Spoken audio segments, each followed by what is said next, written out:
Hey guys, tonight we're stepping into a world where the northern lights flicker above you, frost creeps along the edges of the fjord, and somewhere in the darkness, a longhouse glows with firelight. Inside it smells of roasted meat, sweat, damp, wool, and smoke. It's the Viking Age, and as romantic as those Instagram posts of people in fur capes might seem, you're about to find out that intimacy here isn't all misty moonlight and slow-burning passion. In fact, you probably won't survive this. Not the frostbite, not the feasts, and definitely not the bedroom politics. So before you get comfortable, take a moment to like the video and subscribe, but only if you genuinely enjoy what I do here. Tell me in the comments what city you're watching from, and the time of night or morning this finds you. Now dim the lights, maybe turn on a fan for that soft background hum, and let's ease into tonight's journey together. The year is somewhere around 900 CE. You're standing at the threshold of a Viking longhouse in the dead of winter. The wind cuts like a blade, but inside the heat hits you instantly. Fire in the central hearth, a haze of wood smoke drifting along the ceiling beams, the air thick with the smell of bodies that haven't seen soap in months. Privacy here is a myth. The space is one long room, packed with benches, sleeping furs, carved chests, and people. Always people. Children whisper in corners, warriors sprawl near the fire. And somewhere in the dimmer edges of the hall, couples are curled under blankets, pretending nobody notices. And here's the first dark truth. In a society where survival depends on tight-knit households, your body is part of the communal economy. Relationships aren't just about feelings, they're about alliances, survival, and control. If your family needs a stronger ally against the neighbouring chieftain, congratulations, you're getting married next week. Whether or not you've even spoken to your future spouse, in many cases you meet them on the wedding day itself. That's not to say there's no romance at all.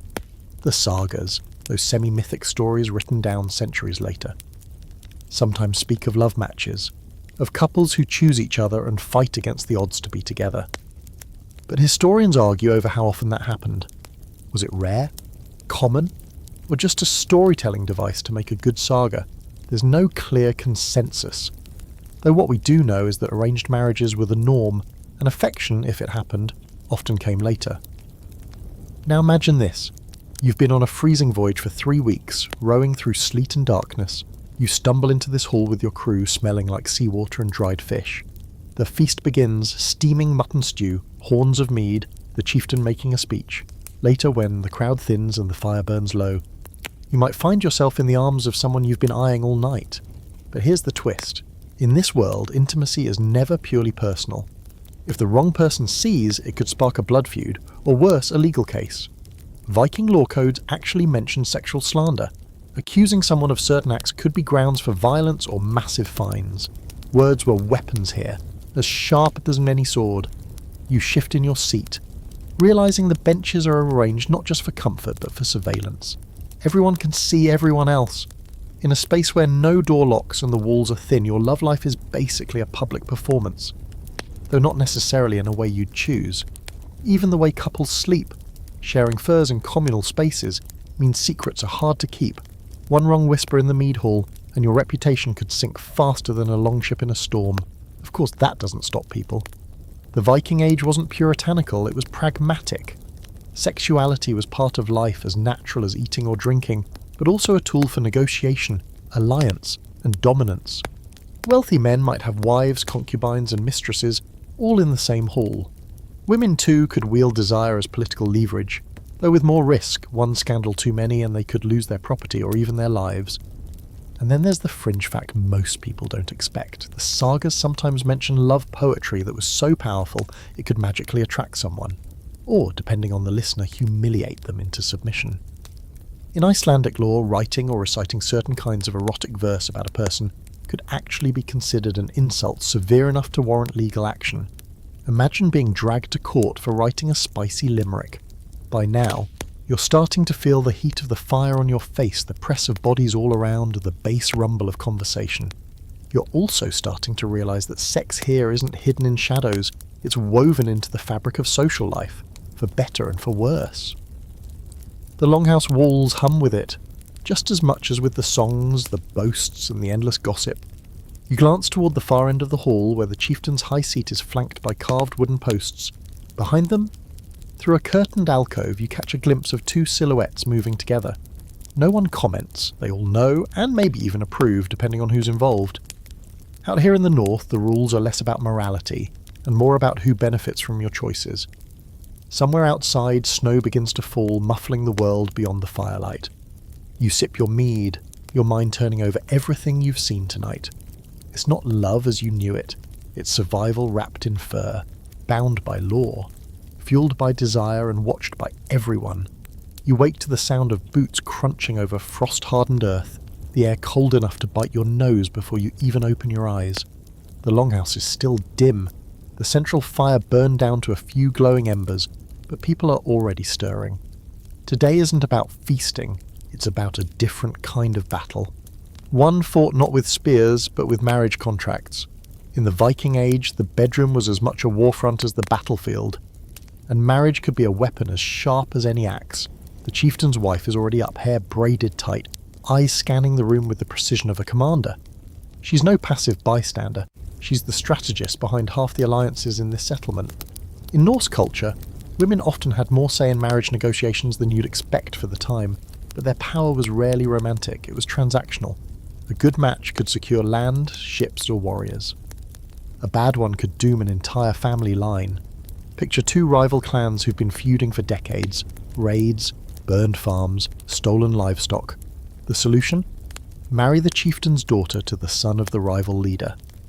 You might think that would end the grudge, but sometimes it only paused the fighting until one side felt strong enough to break the agreement. Love had nothing to do with it. If you were the bride or groom, you were a pawn in a bigger game, and everyone knew it. One actual historical example: in the 10th century, Gunhild, known as the Mother of Kings, was said to have been married to Eric Bloodaxe, as part of a broader political strategy that boosted both their powers. She wasn't a quiet wife either. Later sagas portray her as ambitious, ruthless, and utterly aware of how to use her position to shape politics. Scholars still debate whether she was a real historical mastermind or a villain, inflated by later Christian writers to demonize powerful pagan women. Of course, not every marriage was about smoothing over blood feuds. Some were aggressive moves to expand territory. Marrying into a wealthy family could bring you the dowry of land, cattle, or ships, essentially absorbing their economic power. In that sense, the wedding feast was the signing of a peace treaty, or a declaration of intent to dominate.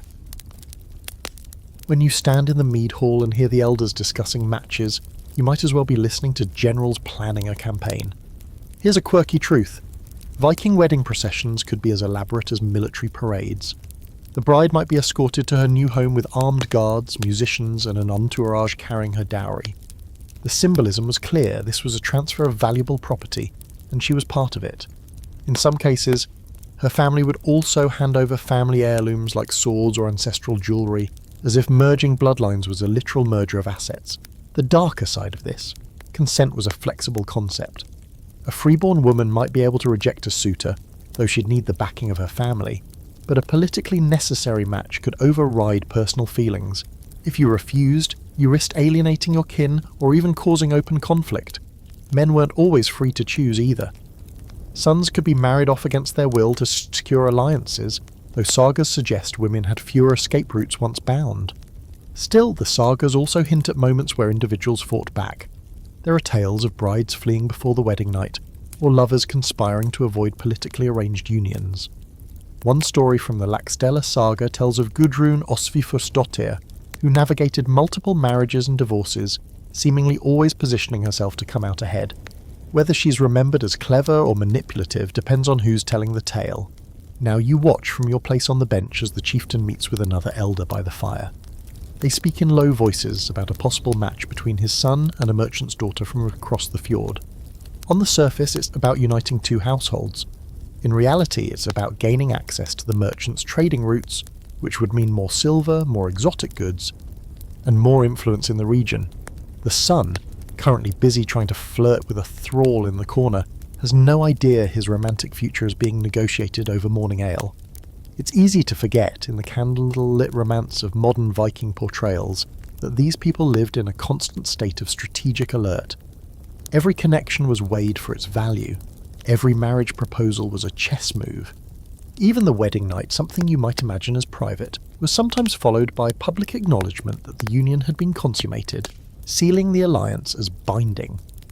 A small scholarly debate still swirls around how much individual Vikings cared about emotional compatibility in marriage. Some historians argue that love played a role more often than we think, pointing to sagas that celebrate passion and loyalty. Others insist those are idealised literary moments. With real-life unions driven almost entirely by politics and economics, the truth probably lies somewhere between alliances first, affection if you're lucky. The fire in the longhouse grows brighter as more people rise, and the smell of breakfast, flatbread and dried fish mixes with the lingering scent of last night's mead. Outside, the fjord glints under a thin sheet of ice. Somewhere in that frozen expanse lies the path to another settlement, another hall, another set of negotiations.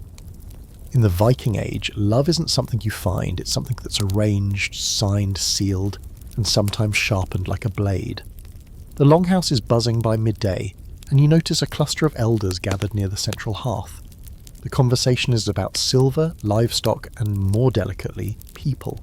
Specifically, a bride. In Viking society, marriage was never just a union of hearts. It was a transaction, and like any business deal, there were year terms, negotiations, and a price tag. This was the bride price, and if you thought it was about romance, you'd be mistaken. Here's how it works. When a man wants to marry a woman, he doesn't just charm her parents with flowers and sweet words, he offers payment. Not to buy her exactly, but to compensate her family for the loss of her labour and presence. A freeborn woman was an economic asset. She worked the land, managed household goods, oversaw servants, and in many cases handled trade while her husband was away raiding. Losing her meant a real hit to the household economy, and the bride price munda was the man's way of saying, I can make up for that loss. In the corner you hear the metallic clink of silver armourings being weighed. Silver was common currency in the Viking Age, measured not in coins but in weight, cut into pieces if needed. The payment could also be made in goods, fine cloth, weapons, livestock, or even land deeds. The higher the bride's status, the higher the munda. A chieftain's daughter could command enough wealth to set her up for life, or to ruin a man if he overextended himself trying to marry above his station. It's worth noting that the bride price wasn't the same as a dowry. The dowry was what the woman brought into the marriage, goods and property that technically remained hers, though her husband could manage them. The bride price, on the other hand, was given directly to her family, with a portion sometimes set aside for her own use if the marriage ended. And yes, divorce was possible in Viking society, though it was far easier for men to initiate. But here's where things get tricky. The bride price could turn into a hostage situation in all but name. If a marriage soured, the woman's family might be reluctant to support her leaving because returning the bride price, or a portion of it, could be financially ruinous. This meant some women were effectively trapped in unhappy or even abusive unions. The sagas hint at this reality, though often in roundabout ways because public acknowledgement of such situations could be politically damaging. One historical tidbit. In the Gragas law codes of medieval Iceland, there's detailed regulation on how much a man must pay for a bride depending on her social standing. These weren't vague customs, they were written into law, complete with penalties if the payment was insufficient or withheld. In essence, marriage was a legally binding exchange, and failing to uphold your side could lead to lawsuits or feuds. Now for the quirky fact, some bride price negotiations could get wildly specific. There are records of payments including exact numbers of sheep, certain lengths of imported silk, or even a prized hunting falcon. Imagine bartering for a spouse and insisting, I'll agree, but only if you throw in that really nice bird. As you sit in the longhouse watching the negotiations unfold, you start to see how these arrangements could drag on for days. The groom's family wants to pay less, the bride's family wants more, and both sides are careful not to insult the other. Too low an offer could be taken as a slight on the woman's worth. Too high could be seen as flaunting wealth, dangerous in a culture where jealousy often had sharp edges. Of course, behind the polite bargaining there's often tension. Maybe the groom's family can't actually afford the agreed price and plans to make up the difference with future favours or alliances. Maybe the bride's family knows this, but is willing to gamble on the match anyway. In a world where reputation is everything, it's not just the marriage that's on the line, it's the political balance of the entire region. There's a scholarly debate over whether the bride price was purely pragmatic, or if it also had symbolic meaning. Was it just economic compensation? Or was it also a public display of the groom's ability to provide? Some argue it served as a kind of guarantee of good faith, proof that the groom was serious enough to invest heavily. Others think it was nothing more than a socially acceptable way to turn people into assets. The fire crackles, sending sparks up into the rafters, and the smell of roasting fish drifts through the hall.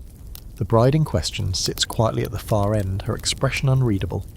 You wonder if she's secretly pleased with the match, or if she's calculating just how much she might be worth in silver and sheep. Either way, the decision is being made for her future traded like any other valuable possession. In the Viking Age, love may have been a luxury, but marriage, that was business. By afternoon, you've learned that in this world, the warm glow of the hearth doubles as stage lighting, and reputation is the play. You shift closer to the fire just as a pair of men square up over a whispered accusation. Nothing louder than a hiss, but in the Viking Age, a hiss can be a lawsuit. Here, desire isn't just private, it's legislated, priced and punishable. Passion has paperwork. Lust has a ledger. And the thing, the open-air assembly, has ears like a whole hillside of nosy grandmothers. If you want to survive, you memorize the rules. First rule, control the story. Norse law came at sex sideways, through honour, property and public words. Call someone unmanly arga, or imply they took the female role during sex. And congratulations, you've committed one of the nastiest insults known to early Icelanders. That's not prudery, that's politics. Such an insult could justify a duel or a lawsuit, and the fines could ruin you. In some law codes, the slander alone counts as an assault on a man's legal standing.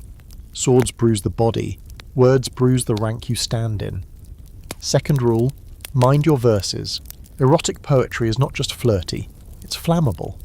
The Icelandic legal tradition, later written in the Gragas, treats certain kinds of love poems, mansong var, as actionable defamation.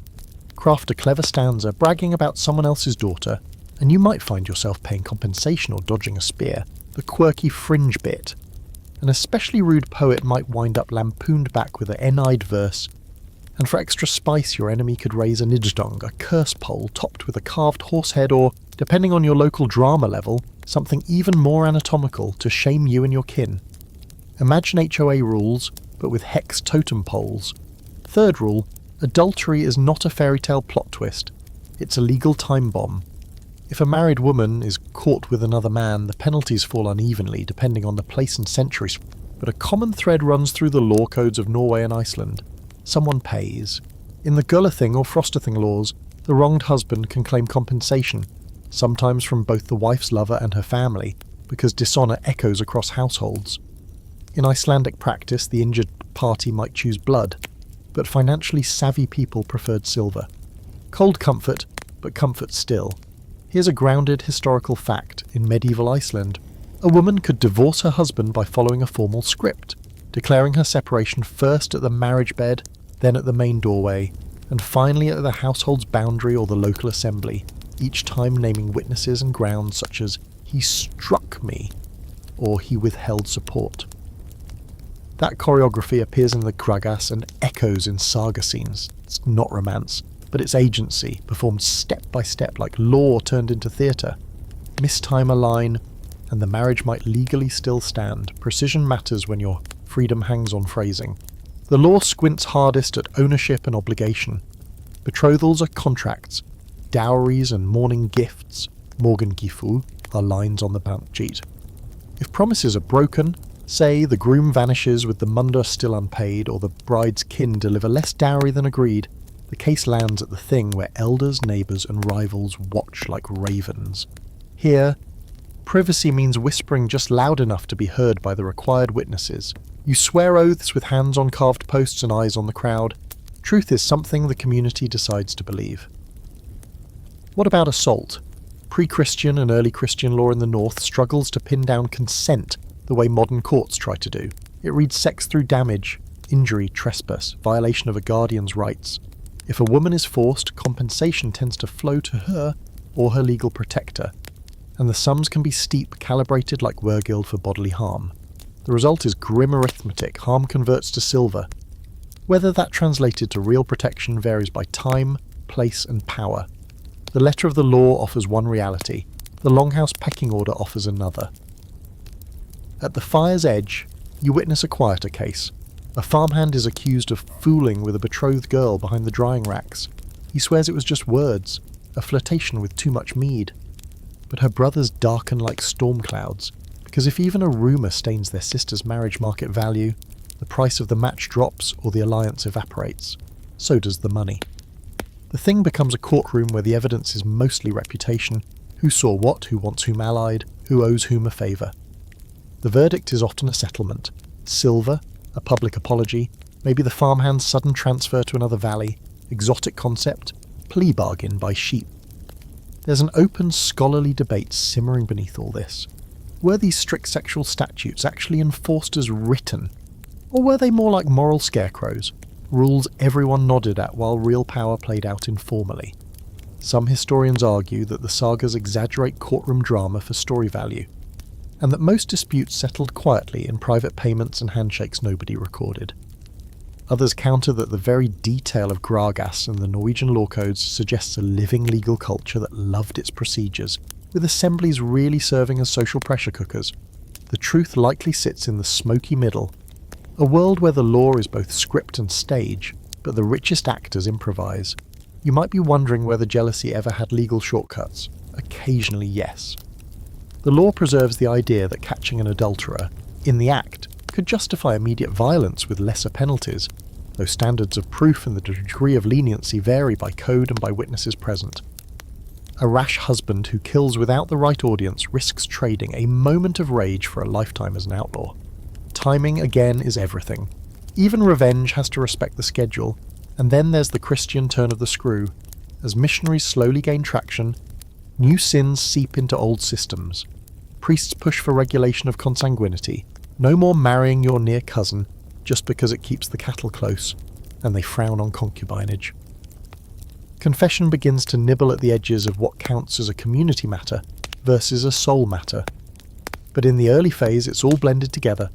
A chieftain funds a church, a bishop blesses a treaty-like wedding, and the same old fines follow the same old feasts.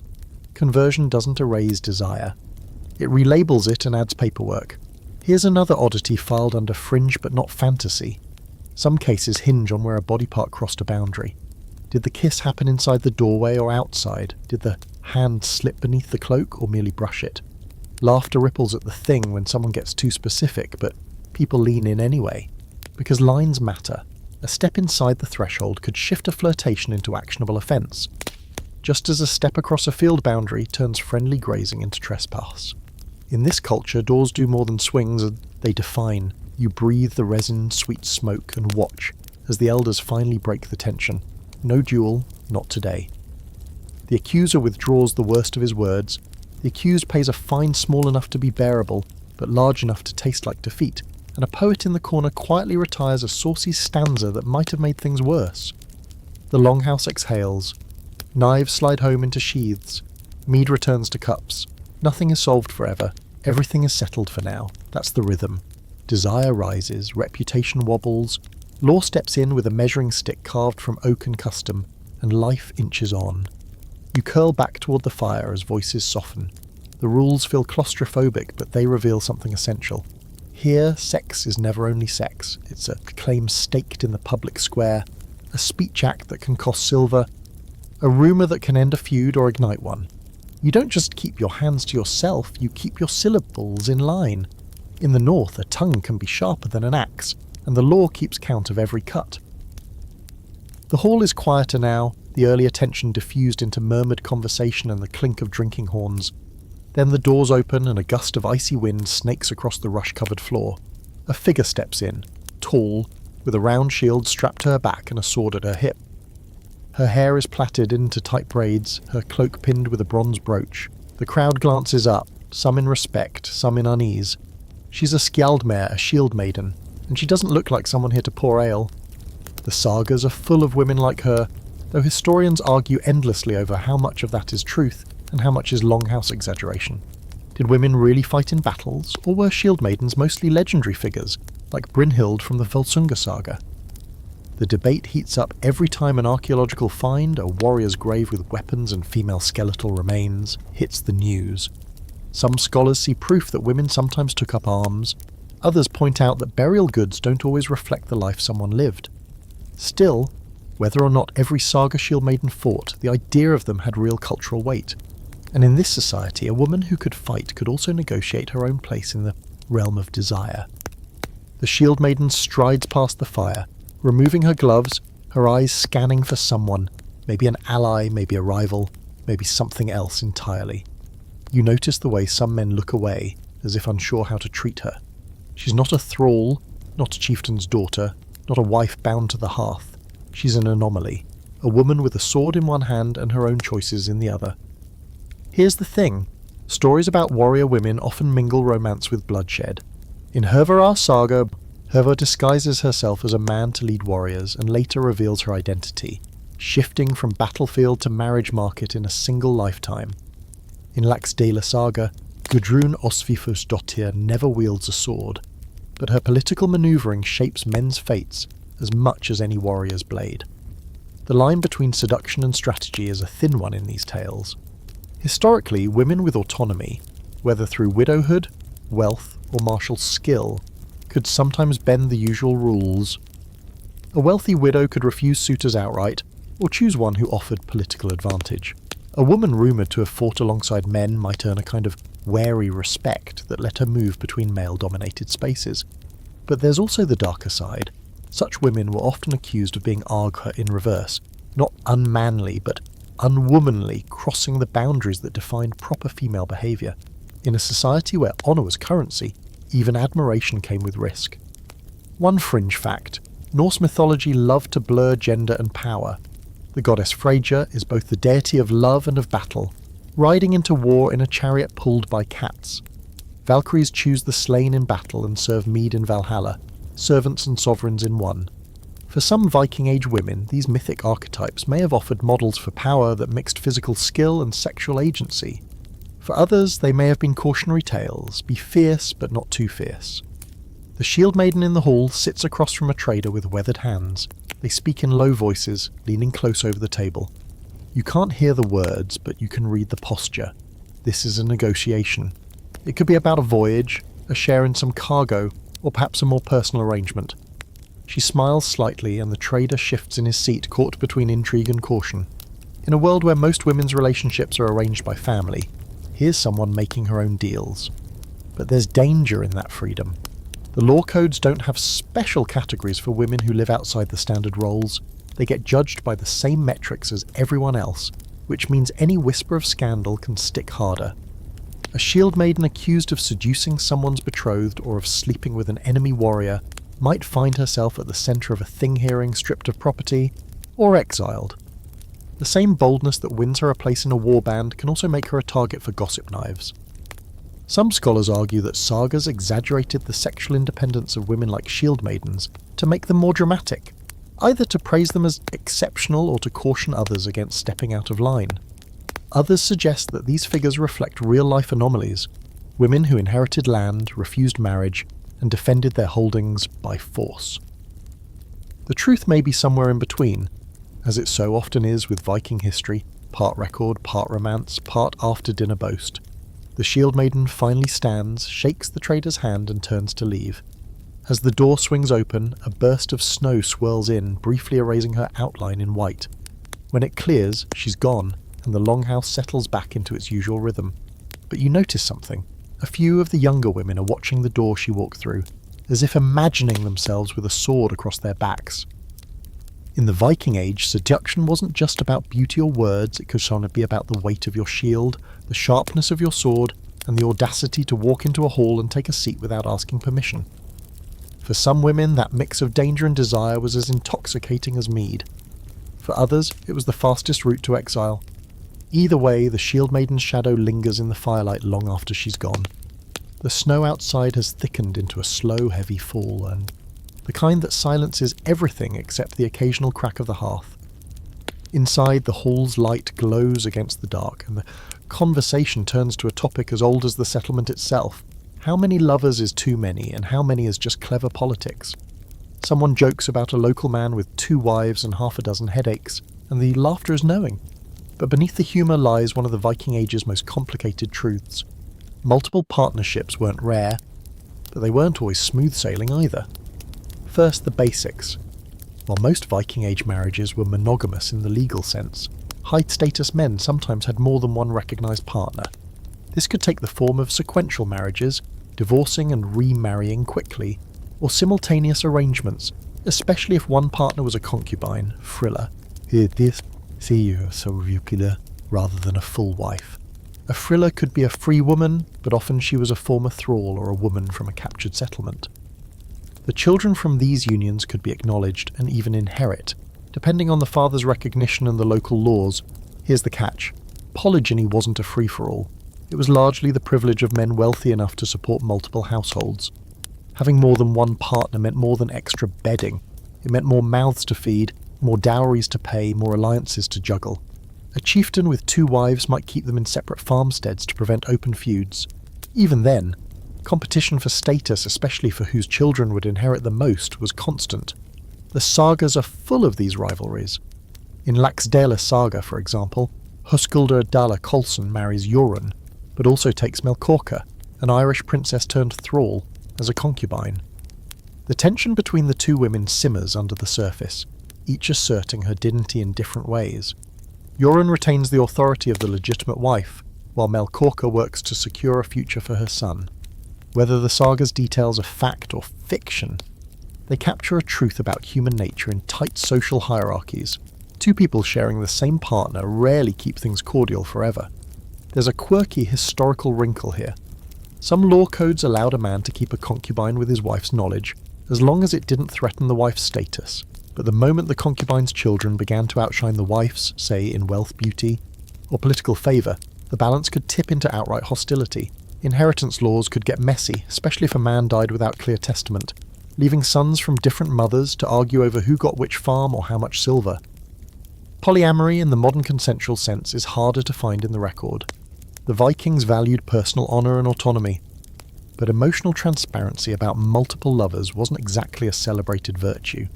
If 2 free people openly agreed to share a partner, it probably happened more often in private than in public view, and it certainly didn't make it into the law codes. Instead, we see hints of complex arrangements in poetry where the boundaries between flirtation, insult, and actual relationships blur like ink in mead. Of course, the double standard loomed large. A man with multiple partners could be admired for his virility, while a woman doing the same risked accusations of promiscuity or dishonour. That didn't mean it never happened. It did, especially among women of power, but it meant that such arrangements had to be negotiated with extreme care. Wealthy widows, for instance, might keep lovers without remarrying, using their autonomy to avoid giving anyone legal control over their property. One fringe fact worth savouring: runic inscriptions sometimes carry what look like declarations of love from multiple admirers for the same person. On a stick found in Bergen, 2 different men left messages for the same woman, suggesting either a rivalry or an unusual openness. Whether that reflects everyday reality or just one peculiar situation is hard to say, but it hints at the possibility that the Viking world, for all its laws, wasn't entirely rigid about desire. Now, imagine you're sitting in this hall beside a man with 2 wives. He divides his attention with calculated care, complimenting one on her weaving, then praising the other's cooking, never lingering too long with either. The women smile politely, but you can feel the sharp edges in the air. In private, each likely works to secure his loyalty, not only for emotional reasons, but because it could decide the future of her children. In a society without modern banking, inheritance is everything.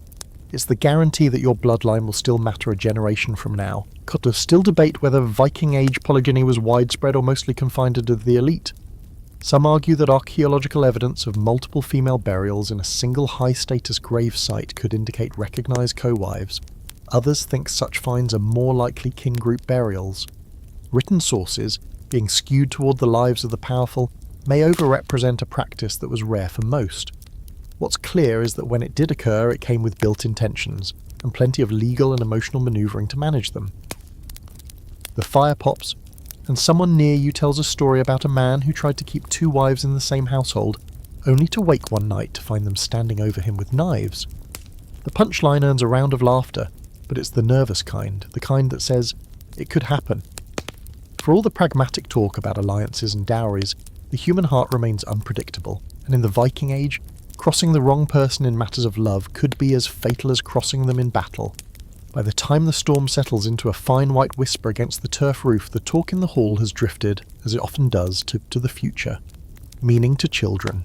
Not children as you picture them, sticky and sleepy and chasing a goat in circles, but children as lines on a ledger, anchors for land claims, guarantees that a name survives a winter your bones won't.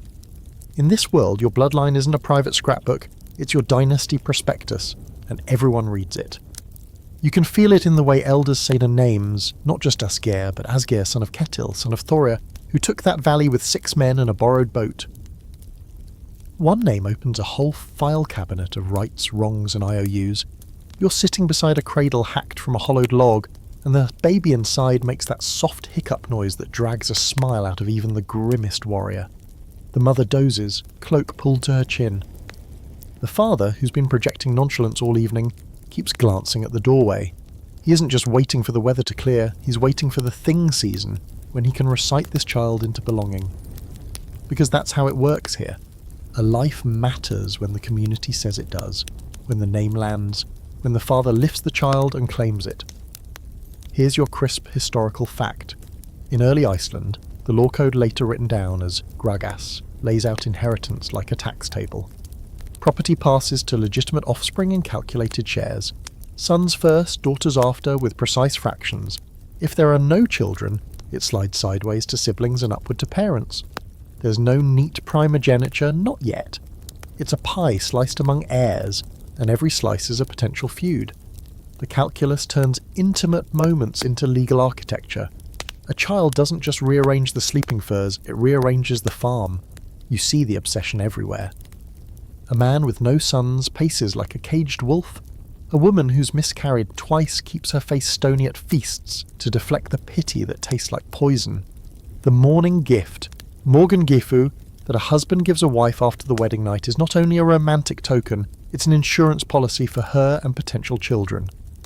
The bequeathing of a sword to a newborn isn't a cute photo op, it's a press release. State claimed, line continues, even love poems, when they're not getting you sued. Spin around fertility, fields and wombs as parallel metaphors, harvest and birth paired like twins. Rights stick to babies like burrs stick to cloaks. Before Christian baptism took over, a newborn might get the naming sprinkled with water, Auservatni, and the gathered kin would listen for the chosen name like listeners for the first bird in spring.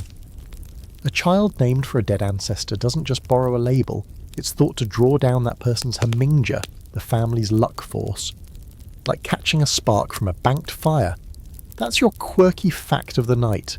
In some corners of the north, people believed luck and essence ran along family grooves, and names were like tracks that invited power to roll right in. Call a boy after his iron-willed grandfather, and maybe the kid stands up sooner, grabs a wooden sword earlier, stares wolves in the eye longer. Coincidence? Maybe. But coincidence with a good story always wins.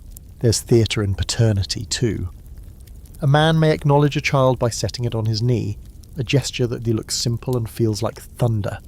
Knee, name, kin, hin. 3 beats and the drum changes. Without that gesture or its legal equivalent, the future buckles. The child might still live in the household, might still be loved, but wouldn't automatically carve a slice of inheritance out of the farm's future. In a pinch, witness statements and oaths try to fix what an absent father can't, but it's smoother when the knee says yes. The anxiety that hums beneath the lullabies is hard to miss.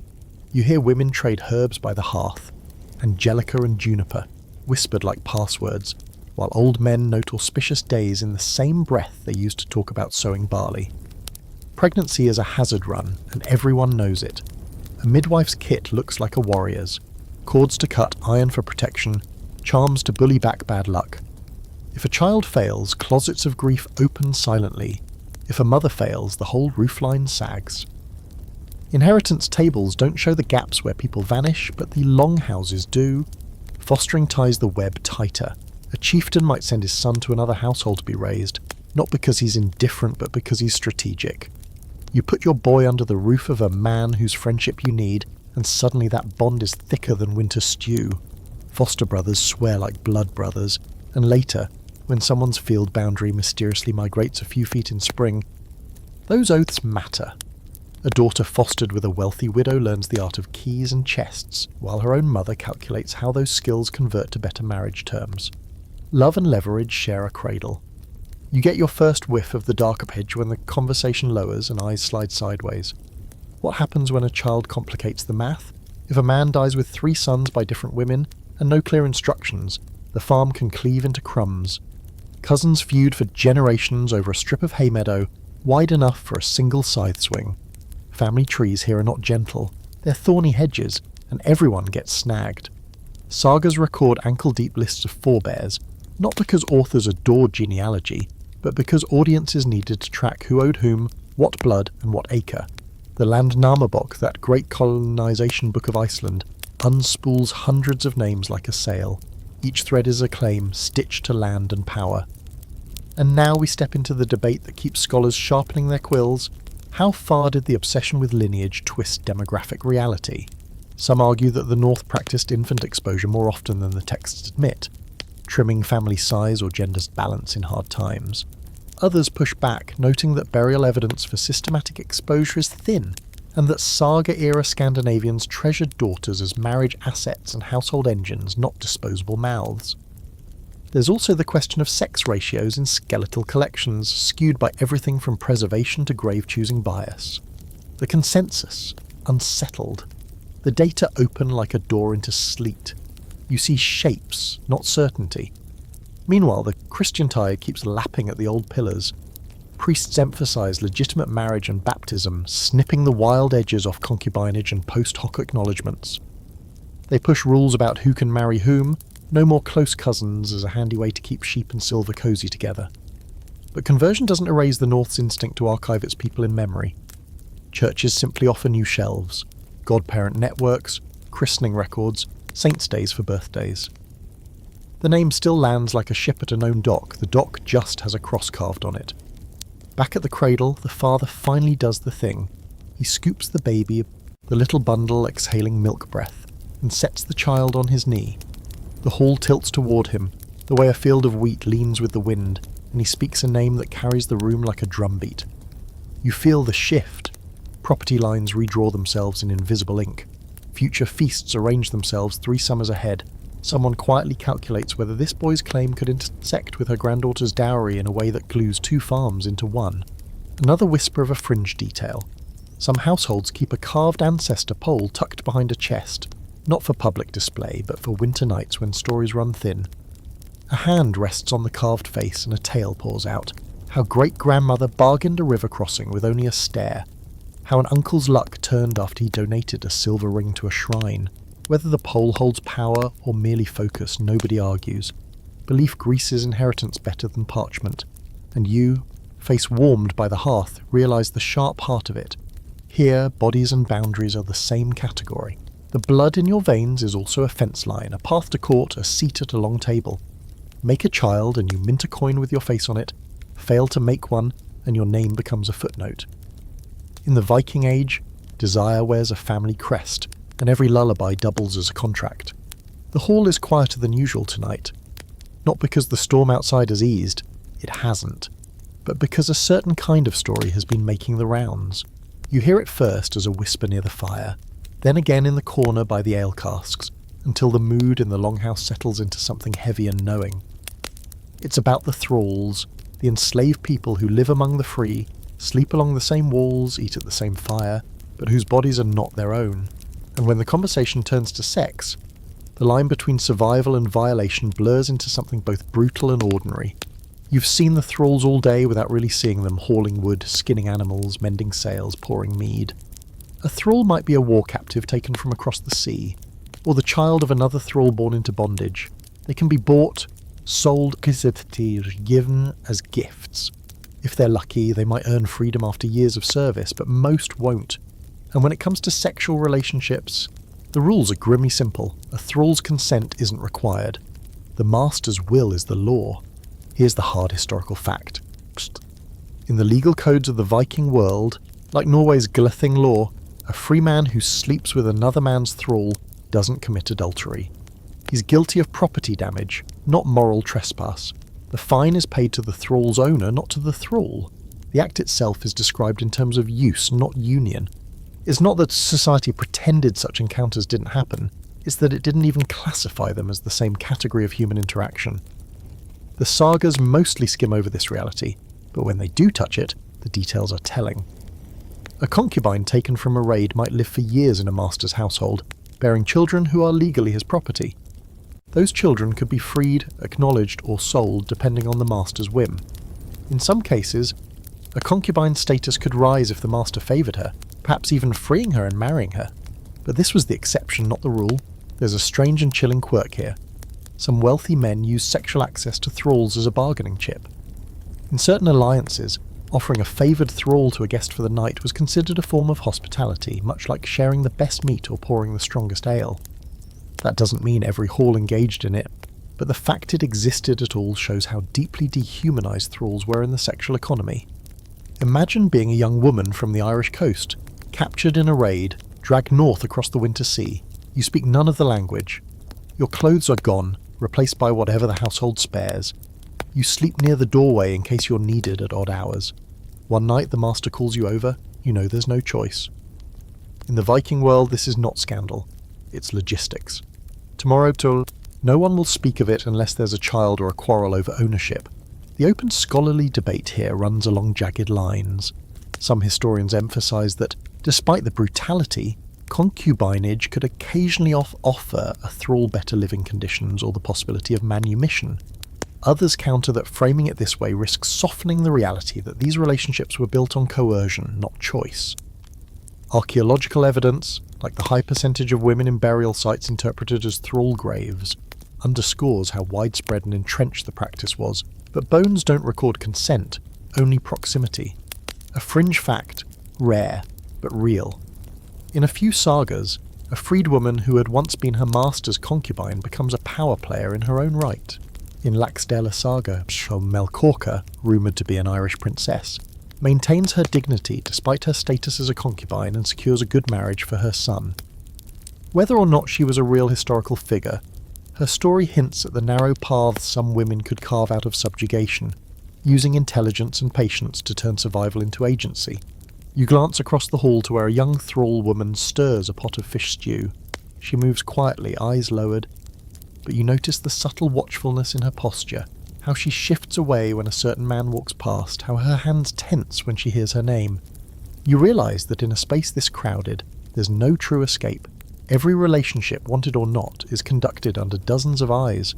And yet, these women, and men, for male thralls, were also subject to sexual coercion, keep the hall running. They chop wood in the snow, tend animals in the sleet, carry messages between settlements. They're close enough to hear every whispered plan, to know which alliances are real and which are brittle. Some learn to use this knowledge as leverage, trading information for lighter work or protection from other threats. It's a dangerous game, but in a world where your body is a commodity, information might be the only currency you can hide under your tongue. The fire pops and sends up a spray of sparks. Someone starts a song about a long-ago raid, and the hall's mood shifts toward the familiar warmth of mead and memory. But the stories about thralls linger like smoke that doesn't leave the rafters. This is the part of Viking life the sagas don't romanticize, the part that sits at the uncomfortable center of survival and exploitation. Here, desire isn't just tangled with power, it's built into the foundation stones of who has power at all. By morning, the wind has swung around from the west, carrying with it a briny tang that makes every head in the hall turn. Out beyond the headland, dark shapes crawl along the horizon. Longships, their curved prows cutting through the foam. At first, you think it's traders returning home. Then you see the painted shields, the spears bristling along the gunwales, and the shouts rising as the village scrambles to the shore.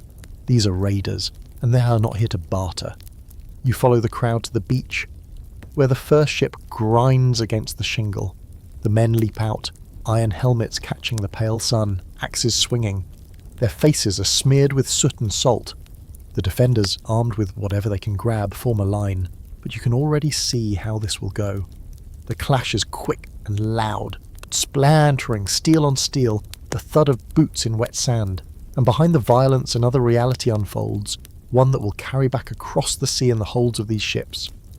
The raids are not only about silver, livestock, or slaves to work the farms, they are also about captives taken for another purpose entirely.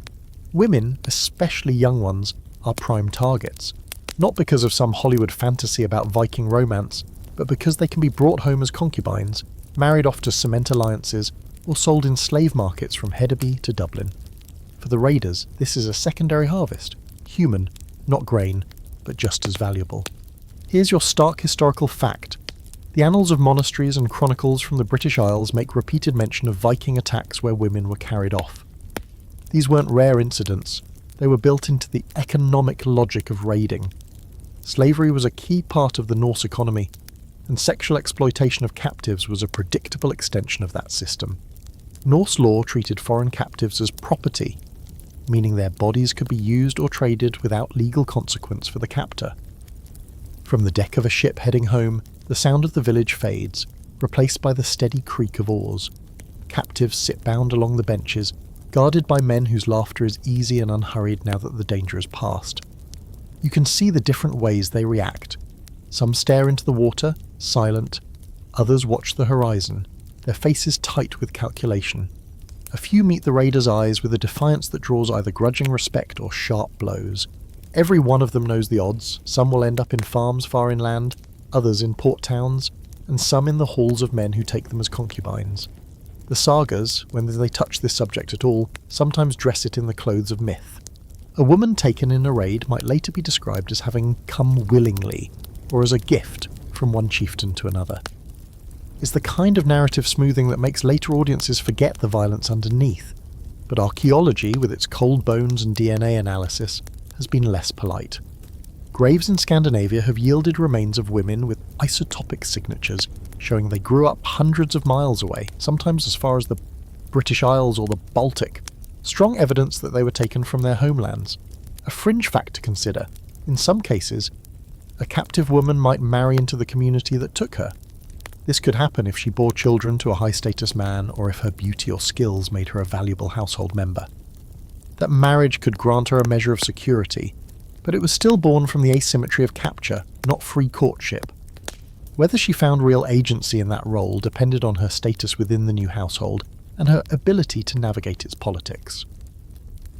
There's an open scholarly debate about how widespread sexual violence was during raids. Some historians argue that while it certainly happened, the primary goal of raiding was economic, plunder, not pleasure, and that sexual exploitation was a byproduct rather than an objective. Others point out that in societies where sexual access to captives was normalized, the distinction between byproduct and objective is more rhetorical than real. Either way, the cultural framework made it possible, and the stories of those taken rarely survive except in hints and silences. You picture the long voyage back, a ship rocking under the weight of stolen goods and stolen people. The crew tells bawdy jokes, sings snatches of rowing songs, sharpens weapons for the next fight. Somewhere between the sound of waves and the smell of pitch, a young woman stares northward, toward a land she's never seen but will soon call home whether she wants to or not. She doesn't know yet if she'll spend her life under a master's roof, serving at his table and in his bed, or if she'll be traded like amber or fur to a stranger inland. By the time the ships slide into their home harbour, the raiders are already dividing the spoils. Silver and furs are counted, livestock is driven off, captives are brought to the longhouse for inspection. The process is brisk, efficient, nothing about it framed as cruelty. In this economy, everything is either a resource or a liability, and the people taken in raids are no exception. The hall's mood is celebratory, the mead flows. For the captives, the future narrows to a point, and the choices ahead belong to someone else. The fire inside crackles louder than the sea outside. But you can still hear the rhythm of the oars in your head, the steady pull that brought these new faces here. In the Viking Age, the line between desire and domination was often the length of a ship's voyage, and once you crossed it there was no going back. By dusk the hall has the quiet of a stage before the curtain rises. Benches scrape, horns thud down. People shift to make an aisle that points like a spear toward the high seat. This isn't a feast, or a council of war, or a merchant's handshake. Tonight the longhouse becomes a courtroom, and the case is the one nobody admits to liking but everybody listens to. adultery. In this world, the bed can put you on trial as surely as any battlefield, and sometimes it decides who sleeps warm and who sleeps cold forever. You can feel the temperature change when the accused walks in, a man with sea-calloused hands, cheeks wind-burnt, eyes refusing to meet anyone's. A woman follows, her hair neat, linen immaculate, jaw held at an angle that says she's picked her line and will die on it if she must. The husband comes last, flanked by brothers who look like they've already chosen the verdict they want. There's a hum in the rafters, the kind that builds when a village draws a knife and calls it a question. The law here names the offence whoredom, and it doesn't treat it lightly. Not because the gods hate romance, no, because property, inheritance and honour snag on it like cloaks on nailheads. A wife accused of infidelity pries open every lock in the house. The legitimacy of children, the flow of dowry and mourning gift, the worth of alliances bound by marriage. The man accused stands to pay fines, lose standing, maybe face outlawry if the husband claims the right situation, caught in the act, or the right witnesses, or simply enough momentum of anger to tip the thing his way. First speeches, the husband's kin lay out the chain, a cloak found where it shouldn't be, whispers in the smokehouse, a door latch lifted softly when it should have shouted. The supposed lover had been seen near the yard at moonrise, boots crusted with the same mud that stains the back step. The wife's advocates lift their chins and answer with precision. The cloak was borrowed, the door latch sticks, the mud is everywhere this time of year. Rumour is not law. The hall nods, because everyone knows rumour is almost law, but not quite. Here's your clean historical fact. In Iceland's legal culture, later written down in Gragas, cases like this went before assemblies organised into courts. The Althing hosted quarter courts, and when those snarled into deadlock, reforms in the early 11th century added a fifth court to untangle them. Litigation wasn't a sideshow, it was the main event of civic life. Legal procedure, summons, witnesses, oaths, unrolled in set beats, and a misstep could sink a winning case. The law wasn't a mystery. It was choreography, and everyone in the room had heard the steps since childhood. The steward of the assembly calls for witnesses. First a neighbour who says he heard breath and bed reeds whispering after midnight, a sound not like sleeping. Then a thrall girl, hands worrying the hem of her dress, who fetched water and saw the lover slip behind the woodpile. Her voice trembles. Not from uncertainty, but from the knowledge that every word she says passes through a filter of status. She is property in a case about property, a human whose testimony must fight for weight against freeborn men's squints. Now the defence. The wife speaks, not loud but flinty. She was ill that night, her sister slept beside her, the lover was there to bring the medicine from the healer. She meets eyes one by one, nobody blinks. The supposed lover, who has kept his jaw clenched like a trap, finally opens it. He recites the formal denials, his oath braided to the names of witnesses and gods, careful not to stumble on a word that could turn sacred syllables into a lie. He adds the risky bit. The husband has a motive, he says. There's a land dispute coming. An accusation like this could push the wife's dowry back toward her kin and untie the husband's claim to an adjoining pasture. In other words, watch the silver behind the scandal. The hall hums again. There's a quirky practice hanging like a ghost behind tonight's argument. The hall can almost feel it, even if nobody quite dares to invoke it. In some places and times, communities leaned on what you might call trial by bed frame, proof of bed customs, sheets displayed, witnesses to the wedding night bedding, tokens of consummation treated as legal exhibits. While not a fixed ordeal, the way hot iron was in other parts of Europe, the North loved its thresholds and textiles as stand-ins for truth. A shift with telltale stains could shore up a claim of consummation in disputes over whether a marriage held. And that same logic, cloth and witness, sometimes seeped into accusations like tonight's. It's not that the law demanded such props, it's that people trusted them the way a village trusts a fence because it's been there forever. The real bite comes when someone mutters the old rule about catching an adulterer in flagrante, that if a husband surprises the act, he can strike with reduced penalty, lesser outlawry, a fine halved, the usual dance of law bending toward rage. But that's only if the timing and the witnesses are right, and no blood was spilled tonight.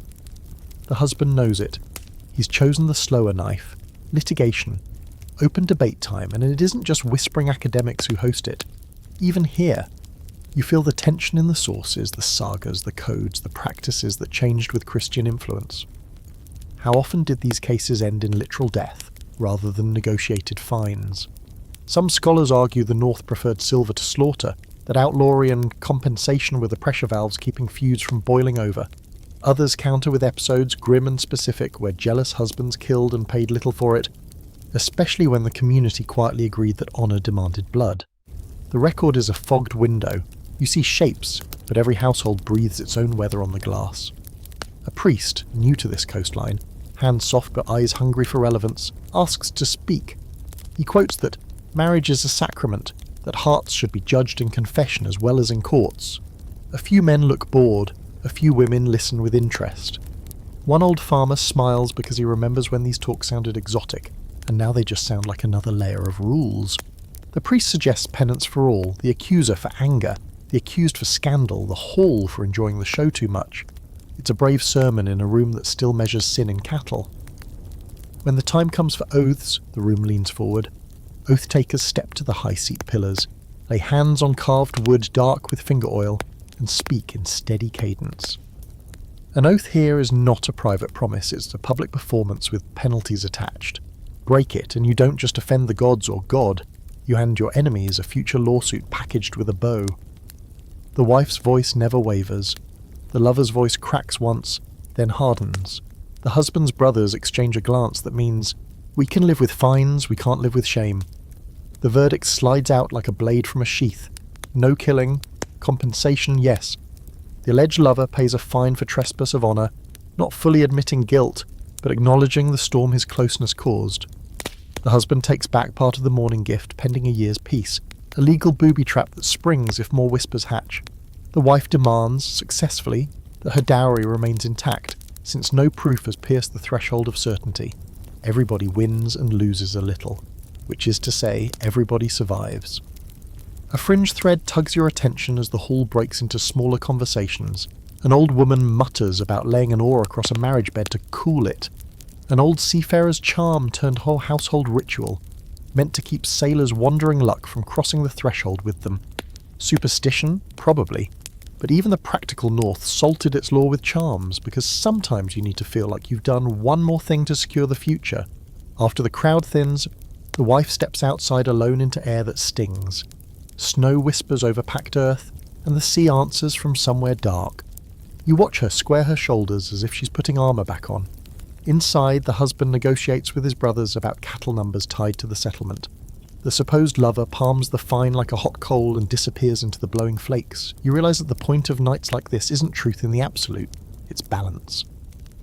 The bed is a battlefield because the household is a fortress, and the law is a set of ladders and ropes for both defence and retreat. Back at the fire, two boys quietly reenact the scene with carved figures, one standing on a stool to be the law speaker, the other wrapping a scrap of cloth around a stick to be the bed. They giggle, but they're practising more than play. In a few winters, they'll be the ones standing beneath the rafters, fingers on carved wood, breath steady, words precise. And they'll know what you know now. In this place, you don't just keep a clean home, you keep a clean story. If your bed is a trial, your life is your testimony. Speak carefully, live carefully, and always count your witnesses before you close the door. The hall smells of wet wool and salt when the next story drifts into the circle by the fire. It starts as a half-joke from an older man, the kind people tell to test the air before revealing something that might stick. Back in my youth, he says, there was a shepherd who didn't care which way the wind blew, so long as it brought company to his bed. The laughter is uneven, but the point is clear. Not every Viking Age romance followed the neat lines drawn in the law codes or the sagas. Some bent them quietly, some broke them outright. And though the record rarely spells it out, there are hints of love and lust that didn't fit the man-woman marriage mould. Archaeologists have sometimes stumbled across these hints, like a boot finding a hidden stone, a comb inscribed with a man's name found in another man's grave, a runic stick in Bergen that reads like a flirtation from one male hand to another, saga passages where two men's relationship is described in terms that flicker between sworn brotherhood and something warmer. These scraps are few and far between, but they suggest that same-sex attraction existed here as it does everywhere, though how it was understood and how it was judged is a knot still tangled in scholarly debate. Here's your firm historical fact. The insult arga, or its variant ergi, one of the worst slanders you could throw in Viking Age Scandinavia, implied not only cowardice or moral weakness, but also that a man had taken a sexually passive role. In this warrior culture, that was coded as an attack on his honour and masculinity, and it could be grounds for violence or legal action. The insult didn't criminalise same-sex activity outright. It criminalised the loss of status associated with certain sexual roles. That's a telling difference from later Christian laws, which condemned the act itself as a sin, regardless of context. The sagas give us glimpses that are easy to miss unless you're looking for them. In Gisla Saga, there's a pointed insult exchange between two men that implies a sexual accusation. In Njal's saga, Njal is mocked for being beardless and overly domestic, with an undercurrent of sexual slander. Yet these jabs only work as insults because the possibility existed in the cultural imagination. If no one ever crossed those boundaries, there'd be no need to guard them so fiercely. A quirky fact: the Norse gods themselves didn't follow rigid human sexual codes. Loki, the shapeshifter and trickster, famously transformed into a mare, mated with a stallion, and gave birth to the eight-legged horse Sleipnir. Odin, chief of the gods, was sometimes accused by rivals in myth of practicing cedar, a form of magic associated with women and considered unmanly. If the divine could bend and cross boundaries, it's reasonable to suspect the human world reflected a quieter, less mythic version of the same. You imagine the shepherd from the old man's story walking the sheep paths with another young man. Their talk easy, their eyes lingering in a way that's not about trading lambs or land. They'd have to be careful, too public and it becomes a weapon for rivals, too private and it becomes a secret that shapes every choice they make. Maybe they arrange hunting trips that last a little longer than needed, or volunteer for the same distant voyage. The sagas are filled with journeys where companionship is the real cargo. The open scholarly debate circles around whether Viking Age Scandinavia had any space, legal, social, or cultural, for consensual same-sex relationships without stigma. Some argue that while the legal codes protected masculine honour from slander, they didn't actually outlaw relationships between men unless tied to that insult. Others note that the Christianization of the region, beginning in the 10th century, layered new prohibitions and moral frameworks over older norms, making it harder to tell where pagan practice ended and Christian moralizing began. The thinness of the record leaves both sides working from fragments, like reconstructing a song from two remembered notes. And what of women? The sources are nearly silent. Female-female intimacy doesn't seem to have been a focus of legal codes, perhaps because it didn't threaten the patriarchal structure in the same way male-male accusations could. That absence is a double-edged sword. It could mean it wasn't stigmatized, or it could mean it wasn't considered significant enough to be recorded. A few later medieval texts from outside Scandinavia suggest that women accused of such relationships could be shamed or punished, but whether that applied in Viking Age culture is uncertain. A fringe fact: in the 14th century Icelandic Kjalnesinga saga, there's a minor character named Thorgrimr the Witch, who lives with another man, Thorstein. The text never names them lovers, but their domestic arrangement is close enough to raise eyebrows in modern readings. Whether that's an echo of an older norm or just a quirk of the saga's author, it stands out as one of those rare moments where the narrative leaves a gap you can't help but fill. Back in the hall, the old man's story winds to an end. He claims the shepherd lived to an old age, never married, and left his sheep and silver to a friend who had shared his roof for decades. Some listeners chuckle, some just nod, and a few look into the fire as if weighing the space between what's said and what's known. In this world, the truth of such a life might never be spoken outright, but it could be lived if you had the right mix of caution, loyalty and luck. The fire hisses as someone throws on a damp log. Outside, the wind rattles the shutters, and you think about how many kinds of love and desire have existed in this cold land, some sanctioned, some hidden, some celebrated in the private language of two people who never needed the thing's approval. In the Viking Age, the heart could wander in ways the law didn't quite see, and sometimes that was the only kind of freedom worth having. The storm lifts the next day, and the hall exhales into a softer rhythm, men mending nets, women tending looms, children weaving between the benches like smoke. Outside, the snow has a faint crust, sparkling where the sun hits it. But in the shadowed corners of the settlement, the frost holds tight. That's where you hear the whisper. Someone's muttering about a certain woman down by the shoreline who knows ways to make a man fall for you or fall ill, depending on the payment. The air between the gossipers carries a hum that isn't quite fear and isn't quite admiration. In the Viking Age, love could be a battlefield, but it could also be witchcraft, literally. The Norse called it cider, a type of magic often linked to prophecy, fate-weaving, and the bending of minds and wills. While cedar could be used for healing, cursing, or finding lost things, it also had a special place in the realm of desire. With the right chants, charms, and rituals, a skilled Seidkona, a woman practitioner, could supposedly make someone yearn for you, pine until they couldn't eat, or feel shame and weakness if they'd spurned you. Whether this was sorcery, suggestion, or just the power of a good story depended on who was telling it. Here's your grounded historical fact. The sagas and Eddic poems are peppered with references to magical love spells. In Egil's saga, the poet-warrior Egil Skallagrímsson carves runes to cure a sick woman, only to find someone else had previously carved harmful runes trying to win her affection. In Skirnismal, a poem from the Poetic Edda, the god Freya's servant uses threats, curses, and magic to coerce a giantess into marriage. These aren't warm, candle-lit love spells, they are coercive tools, folded into a worldview where magic and manipulation often went hand in hand. A quirky fact: some archaeological finds suggest charms could be quite literal, small amulets carved with runes meant to attract love or lust. A bone stick found in Bergen bears runes that read like a plea to think of me, love me, blurring the line between heartfelt note and magical compulsion. Whether these worked is beside the point. Belief in their potential was enough to make them dangerous, but magic came with rules, and breaking them could burn you. Practicing cedar, especially if you were a man, risked being labelled Arga, the same insult used for unmanliness and sexual passivity. That's because cedar was seen as a feminine art, involving ritualized behavior and symbolic submission to spirits. Odin himself was accused in myth of this unmanly practice, a charge that underscored both the power and the social risk of using magic to influence desire. For women, the danger was different. A Seidkona could be accused of cursing, seducing, or destroying households, and that could end in exile or execution. You imagine her now, the woman they're whispering about, standing on a cold rock by the shore, cloak pulled tight, muttering to the waves. Maybe she's grinding herbs in a stone bowl, angelica root for attraction, rowan berries for protection, bits of bone char for binding someone's bill. Maybe she's carving runes into a strip of driftwood, sending it down the tide toward the one she means to ensnare. The sound of the sea covers her words, but the villagers will notice if, the next day, her target starts following her with the eyes of a sleepwalker. The scholarly debate here is thorny.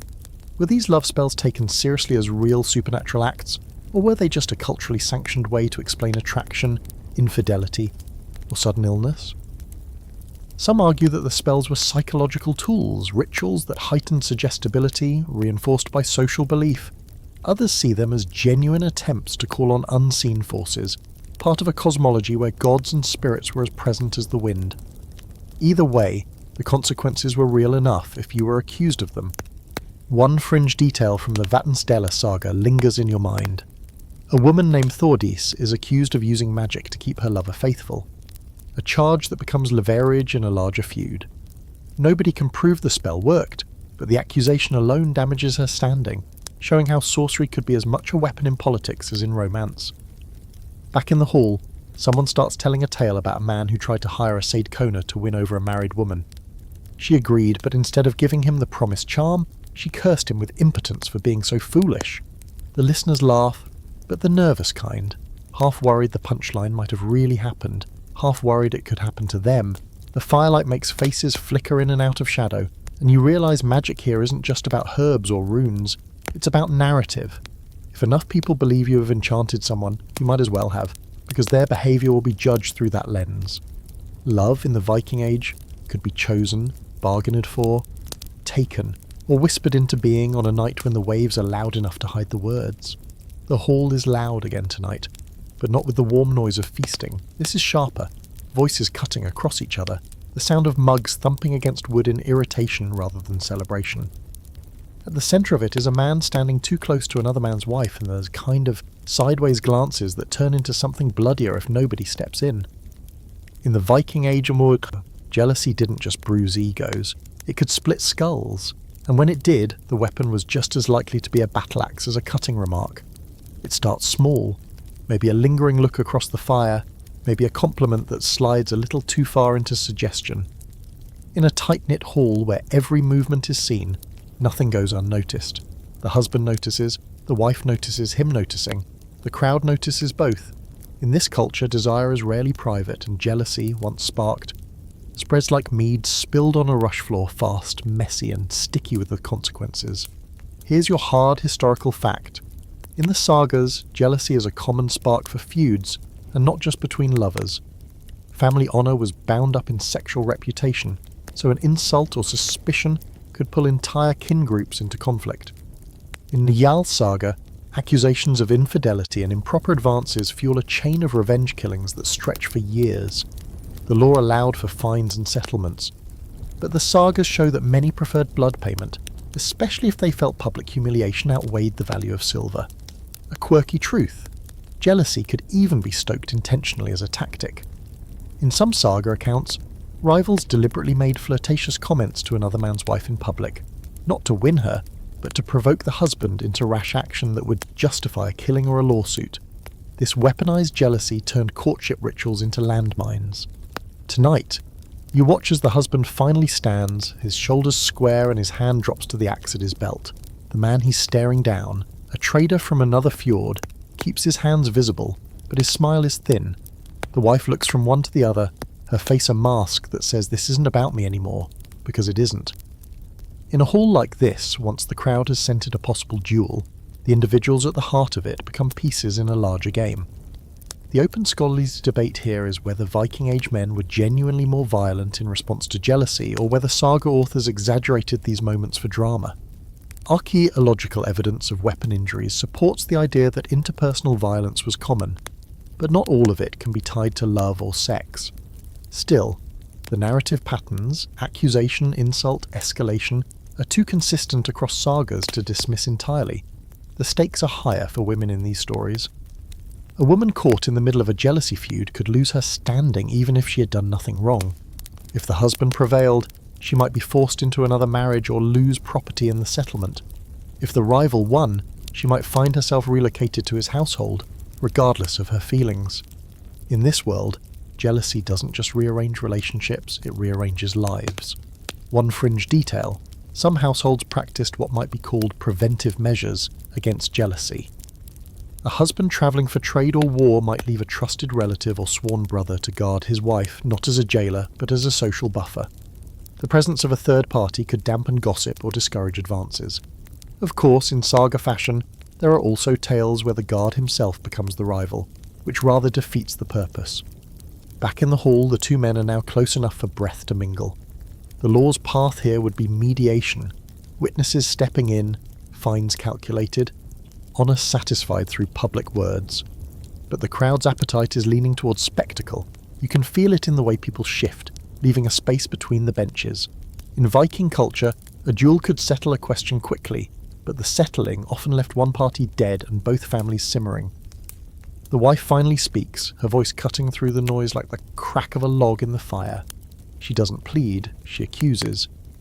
She says the trader has mistaken her politeness for invitation, and that her husband is wasting his strength on a man who isn't worth his steel. The insult lands as intended. The crowd laughs, but the laughter is aimed at the trader now. His smile collapses. In a culture where public shame can be as deadly as a wound, he knows he's lost this round without blood. Later, you see him slip out into the night, his footsteps quick in the snow. The husband sits again. The hall's energy slowly returning to normal. But you know this isn't over. Viking feuds don't always explode right away. They can smoulder for seasons, waiting for the right time to reignite. The firelight catches on axe heads and brooches, making the whole room glint like a field of ice under the moon. You realise that here, jealousy is never just an emotion. It's a weapon, a challenge, a test of how much respect you can command and how far you're willing to go to defend it. In the Viking Age, a jealous glance could be the first step toward a blood feud, and a careless smile could be the last peace you ever know. The feast begins with a thud. The first keg rolled in, the second, then a third, like drums calling the valley to attention. Smoke braids up through the rafters. Fat hisses in iron pans. The longhouse warms until you can peel off your cloak and let your shoulders drop. Tonight isn't about raids or lawsuits. Tonight the benches become market stalls and the wares are gossip, glances and futures. You feel it the way you feel a tide turning. This is the Mead Hall marriage market, where songs grease the wheels of negotiation and a well-timed joke can be worth more than a wagon of silver. Seating is strategy. Elders take the high spots near the chieftain, where their nods carry weight. Eligible sons are planted where they'll be seen. Good light, good laughter, within earshot of the women who will carry tales home. Daughters float like clever fish, never still either. Always where conversation is richest, weaving between cousins and aunts who know exactly when to tug an elbow and say, "Meet so-and-so's boy, he keeps a tidy ship." You sit midway down the hall, a good vantage point to watch how the night arranges itself like pieces on a game board. The horn circles, first to the queens, then to ancestors, then to boasts. Oaths ride the foam like ships, promises to win a horse race in spring, to build a new byre by midsummer, to bring home a better catch than last year's. Watch the timing. A young man roars a pledge, and an aunt across the fire raises an eyebrow that says, "Perfect. Now he's marriageable. At least he thinks he can finish things." A quiet girl laughs at his swagger, then glances toward her mother. A fraction of a nod means, "You may speak to him, but keep your wits. In this room, flirtation is a team sport with coaches on every bench." Here's your grounded historical fact. Public drinking rites and oath-making were a real feature of Scandinavian feasts. The ceremonial chieftain's cup, the braggerfuls could accompany vows and boasts, and law culture loved witnesses. Betrothals themselves were contracts requiring guardians, gifts, and named onlookers. In Iceland, later written law made those elements explicit. A promise spoken in the right hall with the right ears is not just romance, it's enforceable social reality. A wrong word is a legal pothole, a right one is a cobblestone on your road. The meat lands in courses big enough to feed a saga, joints of mutton, slabs of pork, roasted fish with the nettles. Between bites, the real business hums. A mother just happens to ask a boy about his pasture, letting him say the word 5 cows loudly enough for another mother to hear. A father accidentally praises a neighbour's daughter's weaving within reach of a trader who owns half the warp-weighted looms this side of the fjord. Compliments here are currency. Exaggerations are interest. Silence is a debt you might regret keeping. Somewhere near the high seat, an old boar's head makes a ceremonial circuit, bristles gilded with fat and light. A few men lay hands upon it and murmur vows for the coming year, a local twist on Yule customs that some say binds promises tighter when sworn on the boar. That's your quirky fact. Medieval sources remember swearing great oaths on the Snarg altar, the sacrificial boar at winter feasts. Whether the gods care is one debate. Whether people behave differently after swearing with grease on their palms is another. Either way, tonight's boldest boasts get anchored to tusk and tradition. You catch a pair of girls by the door making a wicked sport of the parade. That one, good teeth. That one, better cows. That one, a mother with sharp elbows, dangerous. Their laughter is soft, but their evaluations are precise. It's easy to talk as if men trade women like cargo. But watch closely.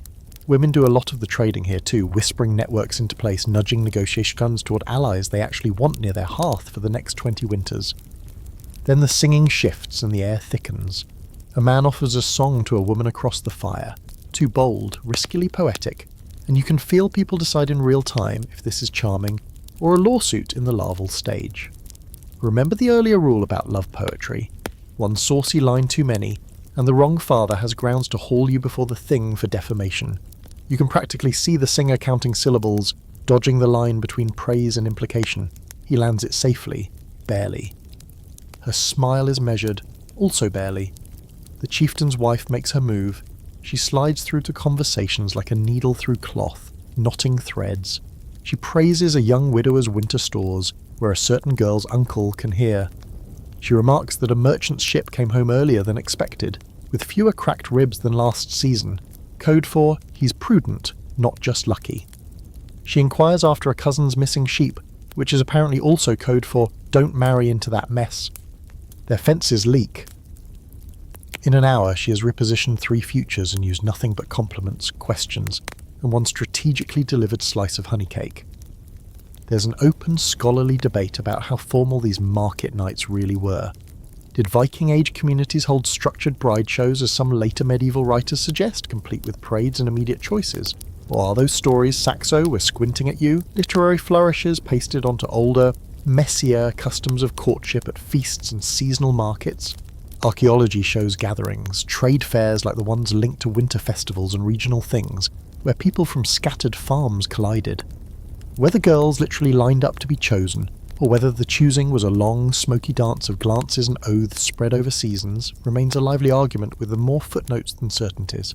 By the third horn, the room is warm enough to loosen even the stiffest shoulders. A shy boy tells a joke well.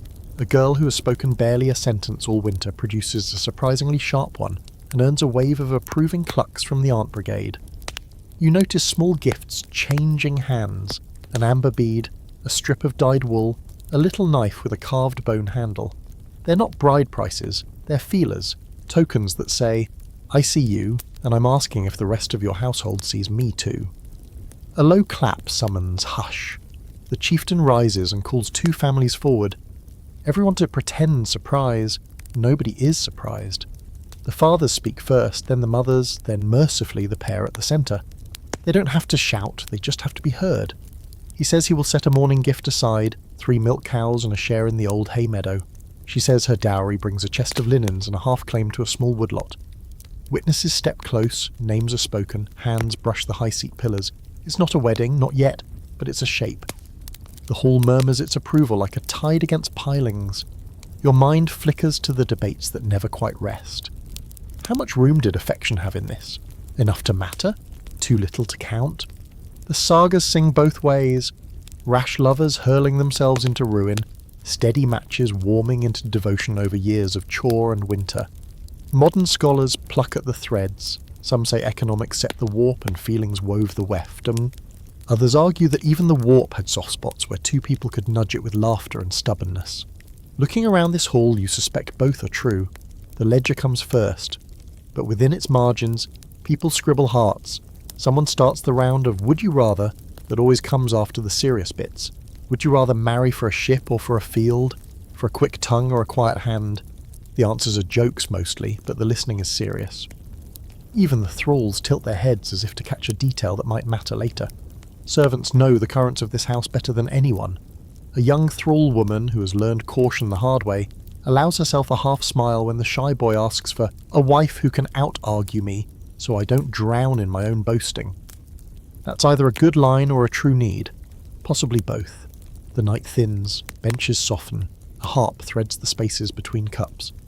The chieftain's wife tucks a sleeping child's foot back under a blanket with the same hand that signed 3 agreements and blocked a 4th without saying no once. You catch the bride to maybe be, leaning toward her maybe husband, speaking low. Their faces don't show passion, they show concentration, the small furrowed brows of 2 people doing math no one else can see, and how many sheep equals 1 winter of peace, how many winters turn strangers into partners. No law code answers that, only time does. Your last picture of the night is small and bright. A grandmother catches her granddaughter's sleeve and presses something into her palm, a little silver ring bent from a hacked-off arm ring. For luck, she says, and for bargaining. The girl hides it in her sleeve, eyes shining. Somewhere above, the rafters hold a century of smoke over a soot-dark archive of every promise sworn here. They will hold tonight's too, heavy with mead and maybe, if the gods or God are listening, mercy. Morning comes in bright stripes through the smoke hole, and with it a new sound in the settlement. A bell. Not a huge cathedral clang, just a small bronze voice, clear as ice water, stitched into the day by a priest with travel dust on his hem. He stands outside a timber-framed chapel that wasn't here last winter, a rough cross carved from the same spruce that once held up a byre. People drift toward it like they do toward any novelty, curious, suspicious, a little amused. Tonight's talk, you can already tell, won't just be about who pairs with whom, it'll be about who blesses the pairing, and what exactly counts as blessed. Priests, pagans, and pillow talk are about to share the same bench. You feel the shift most in the pauses. Before, a flirtatious joke was a matter for the family and the thing. Now you hear it rerouted through a new gate. Ask father what he thinks, someone says, and the room ripples. The priest is young, keen-eyed, and practicing a smile that fits a longhouse. He knows he has to sell the faith in spoonfuls. Don't smash the gods, out-organise them. He praises good weaving and sharp ploughs. He sneaks in talk of sacraments like a cook sneaks salt into stew. And when a couple glances at each other across the hearth, he's suddenly near, warm and calm, as if he's always been part of such glances. Here's your crisp historical fact. In Iceland around the year 999-1000, the law speaker Thorgeir Ljósvetninga Godi, after lying under a cloak to think, declared the island Christian at the Althing with compromises. Public pagan sacrifices were out, private practice could linger for a while, practical peace trumped purity. Similar transitions played out across Norway and Denmark, with kings like Olafur Tryggvason and Olafur Haraldsson pushing baptism while still navigating chieftains' power. The result in bedrooms? A long negotiation where old customs bumped shoulders with new rules, and no one admitted how awkward it felt. The priest cultivates that awkwardness into order. He talks of marriage as a sacrament, one man, one woman, lifelong, and you can feel half the hall doing quiet math. What about concubines, so common among the rich that you can trace lineage by them? He doesn't ban the word frilla, he sputters it. He urges honour to the wife, legitimacy for children, and clean conscience, which sounds noble, until you realise it also means fewer legal routes for women to leave miserable matches. Divorce, once a matter of performance and witnesses at door, bed and boundary, gets fenced off behind church walls that don't have many doors. But the North is stubborn. Concubinage doesn't evaporate because a bell says please. It slides into the corners where law and life are blurry. A chieftain keeps the woman not called wife, and the priest frowns, the chieftain funds a new chapel roof, and the frown softens into a pastoral chat about eventual regularisation. Children from such unions might be baptised, their status nudged by confession, coin and time. The culture knows how to live with contradiction. The church learns how to invoice it. Quirky fact for your pocket: penitential booklets, those early medieval sin price lists imported with the faith, came with sex calendars so crowded you'd need an abacus to track them. No marital relations on Sundays, fast days, Lent, Advent, Ember days, eves of big feasts during menstruation, pregnancy, 40 days after birth. You get the idea. A diligent couple could theoretically spend half the year in pious small talk. Whether the fjord valleys observed every line is dubious, but the idea that beds had holy seasons catches on, and suddenly there's a new kind of gossip. Who's too cheerful on a Friday? The practical changes sneak in where you live. Betrothal, o festar, formerly a binding contract hammered out by guardians, starts to lean toward a church doorway for its seal. Weddings shift from home hearths to thresholds with crosses over them. The Morgan Gifu, that next morning gift once as secular as salted fish, collects a blessing and a record in a priest's hand. Names of witnesses move from memory to ink. With ink comes memory with teeth. Miss a step, and your neighbour's cousin can quote it at you with the smugness of a man who has heard a sermon. Open scholarly debate? Plenty. One knot ties itself around pace and depth. How quickly did Christian sexual norms actually bite into Scandinavian practice? Some scholars argue for a long twilight, 2-3 centuries, when legal texts said one thing and farmhouses did another. Concubinage and easy separation stubbornly alive under fresh paint. Others point to charters, court cases, and bishops' letters as proof that church discipline sank hooks faster than romantic retellings allow, with inheritance and legitimacy reforming within a few generations. The evidence flickers like firelight. You can read it as slow burn or quick sear depending on which corner you watch. Another knot is kinship. The church's bans on marrying close kin extend far beyond earlier practice, at some points to 7 degrees of consanguinity, a cousin maze where nearly everyone in a small valley is too close. Suddenly a match that keeps fields tidy is spiritually tangled. Workarounds bloom, dispensations for those with silver and standing, strategic fostering to blur lines, sometimes a we didn't know shrug until a priest appears with a list and a stare. Land maps and family trees start to squabble, and desire becomes a cartographic problem. You watch a small scene that says more than a sermon.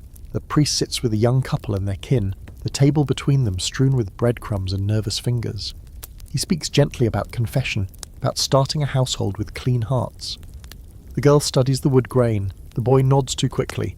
An aunt asks a sharp question about inheritance if the boy has another household shadowing him. Translation: an unofficial partner. The priest's mouth tightens, then relaxes into, "We regularise what we must, everyone hears, bring what you've hidden, and I will name it in ways that make it legal, and God will be pleased, and I will note it in my book. Books are new here, they make shadows crisp. Meanwhile, pagan threads aren't cut, they're rewoven. Fertility rites don't vanish, they change costumes. The old field blessings that once invoked Freya and a phallic plough now parade under a cross with holy water sprinkled where ale once splashed. A bride who used to sit on Thor's stone might now sit on a church step while a relic, chip of saint or splinter of somewhere, rests under her pillow. A grandmother mutters the same old rhyme to keep the evil eye off a newborn, then adds a paternoster for camouflage. The priest pretends not to notice, or notices and files it under Pastoral Realities Volume 1. You catch the whisper economy shift around sex too. Before, the worst slanders were about argour and shame in roles.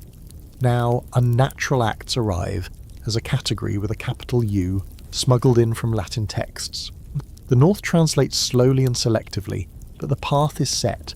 Sins of the body migrate from public insult to private confession, from lawsuits to whispered tariffs of penance, bread and water fasts, alms, pilgrimages you postpone forever. Desire gets new paperwork. A small, sharp moment. A widow with serious keys at her belt, land, livestock, labour, tells the priest she will not remarry. He advises the sanctity of marriage. She advises the sanctity of not relinquishing her property to a second husband.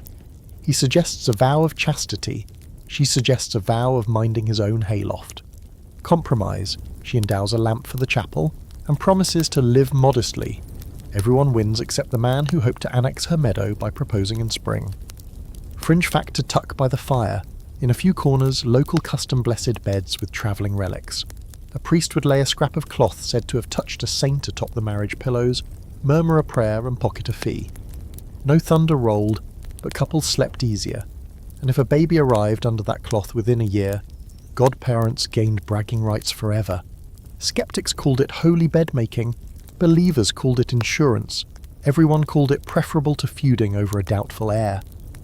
By night, the chapel bell is a small memory, and the longhouse voice grows again. Yet you feel a new braid in the hum, law, luck, and liturgy twisting the same rope. Couples still angle their hands to brush under blankets. Aunties still bargain with cake. The chieftain's wife still moves futures with a sentence. But there's a ledger now that doesn't live only in heads, and a young man in a dark cassock learning how to read this place so he can write it down. You lie back on the bench and listen to distant water against the shore, thinking how conversion feels in a bed. Fewer exits, more blessings, fewer public songs, more private math, less shouting at the thing, more soft questions in a wooden chapel smelling of pitch and snow. Desire doesn't vanish under a cross any more than a river vanishes under ice. It keeps moving. The surface changes, the current learns new paths, and in the morning names will still be spoken, rings will still be weighed, and someone, priest or not, will still ask, who witnesses this? By late winter, the nights stretch long enough that every scrap of gossip seems to echo twice before it fades. The latest to circle the hall is about a marriage bargain gone sour, not over love, or even land, but over what changed hands when the couple wed. The phrase dowries of fur and flesh slips into the conversation like a knife through a cloak, and you learn quickly that in the Viking Age, a wedding wasn't just about who stood beside you, it was also about what you could carry, herd, or sleep beside when the feast was done. The heimanfylgja, or dowry, was the wealth a bride's family sent with her into marriage. It could be land, livestock, clothing, household tools, jewellery, anything that added to the new household's prosperity. It stayed hers in theory, though her husband could manage it. In practice, whether she could touch that wealth again depended on his honour and her leverage. This was separate from the munda, the bride price paid by the groom's side to hers, and from the morgen gifu, the morning gift the husband gave his wife after the wedding night. Each of these was its own layer of economic and symbolic exchange, and woe to anyone who mixed them up in a contract. Here's your grounded historical fact.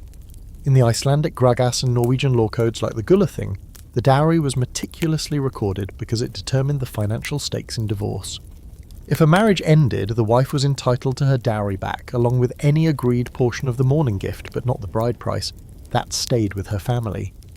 This legal clarity made marriage less a romantic union and more a series of overlapping business deals, all of which had to be witnessed to stick. Furs played a starring role.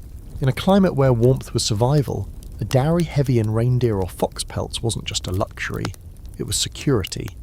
A wealthy bride might arrive with chests of imported beaver from the east or fine squirrel skins from the Baltic trade, each pelt soft enough to whisper her family's status without saying a word. Such wealth could tilt alliances, but so could the flesh part of the phrase, human labour. A bride's dowry might include thralls, male or female, whose work and bodies in many cases would serve the new household. That's the brutal edge. For high-status unions, gifting a thrall wasn't just about adding an extra pair of hands to the loom or the plough. It could also mean tacitly gifting sexual access, especially in households where concubinage was normalised. A thrall woman arriving as part of a dowry could be used by the husband, his relatives, or even guests, depending on the household's norms. This wasn't scandalous in Viking eyes, it was property management. For the woman herself, it meant a life entirely shaped by the marriage contract she had no say in. Quirky fact, not all flesh in a dowry was human. In some regions, gifting particularly fine breeding animals, especially mares or milk cows, was considered a sign of serious commitment, and the animals could be named in the marriage contract alongside gold or land. Saga writers loved to mention famous animals in this context, as if to remind readers that wealth was as much on 4 legs as on 2. You picture a winter feast where a bride's dowry is laid out for all to see, bolts of dyed wool stacked like snowdrifts, a line of fat cattle stamping in the cold, a cluster of thralls standing in a shadowed corner. The guests murmur appreciatively, some counting values in their heads, others gauging what political debts this wealth might call in later. The bride herself sits between her mother and an aunt, face neutral, hands folded over a lap full of embroidered cloth she may have stitched herself, cloth that will now belong to a man she may have spoken to only twice before. The open, scholarly debate here focuses on just how binding these economic terms were in practice. Some argue that the legal precision of dowry records points to real enforcement. If a marriage ended, families fought hard to reclaim every promised pelt and plough. Others suggest the reality was messier. Records might exist, but power decided what was returned. A widow with strong kin might reclaim her wealth. A wife without allies might see it swallowed into her husband's estate without recourse. Fringe detail. A few sagas mention dowries that included objects with rumoured magical properties, amulets, carved staffs, or blessed weapons. Whether this was literary flair or faint memory of actual practice is hard to say, but the symbolism is clear. You aren't just bringing material wealth into the marriage, you're bringing fortune itself. Back in the hall, the story behind tonight's muttering spills out. A local man married last summer, and his wife's dowry included 2 prized weaver thralls. Over the winter, one died of sickness, the other ran off with a trader. Now the husband is pressing her family for replacement value, arguing the contract promised a set number of skilled hands. Her family counters that dowries are like weather. Once given, the risk is yours.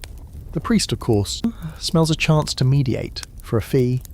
The thing will likely hear the case come thaw. You watch as the wife crosses the room, her face carved from ice, her shirts whispering over the rushes. She stops near her husband but doesn't speak. The room hums with the unspoken truth. In this society, the wealth that comes with a bride can make her more valuable or more vulnerable. Either way, it ties her to the fortunes of her new household as tightly as any vow. The fire snaps, and the smell of roasting meat curls through the air, almost enough to hide the iron scent of tension. Around you, conversations resume, but the numbers are still being counted. In the Viking Age, marriage is never free. Someone always pays, sometimes in silver, sometimes in fur, sometimes in flesh, and sometimes the debt comes due long after the feast is over. The hall is restless tonight, and you can tell before you even step inside that something ceremonial is brewing.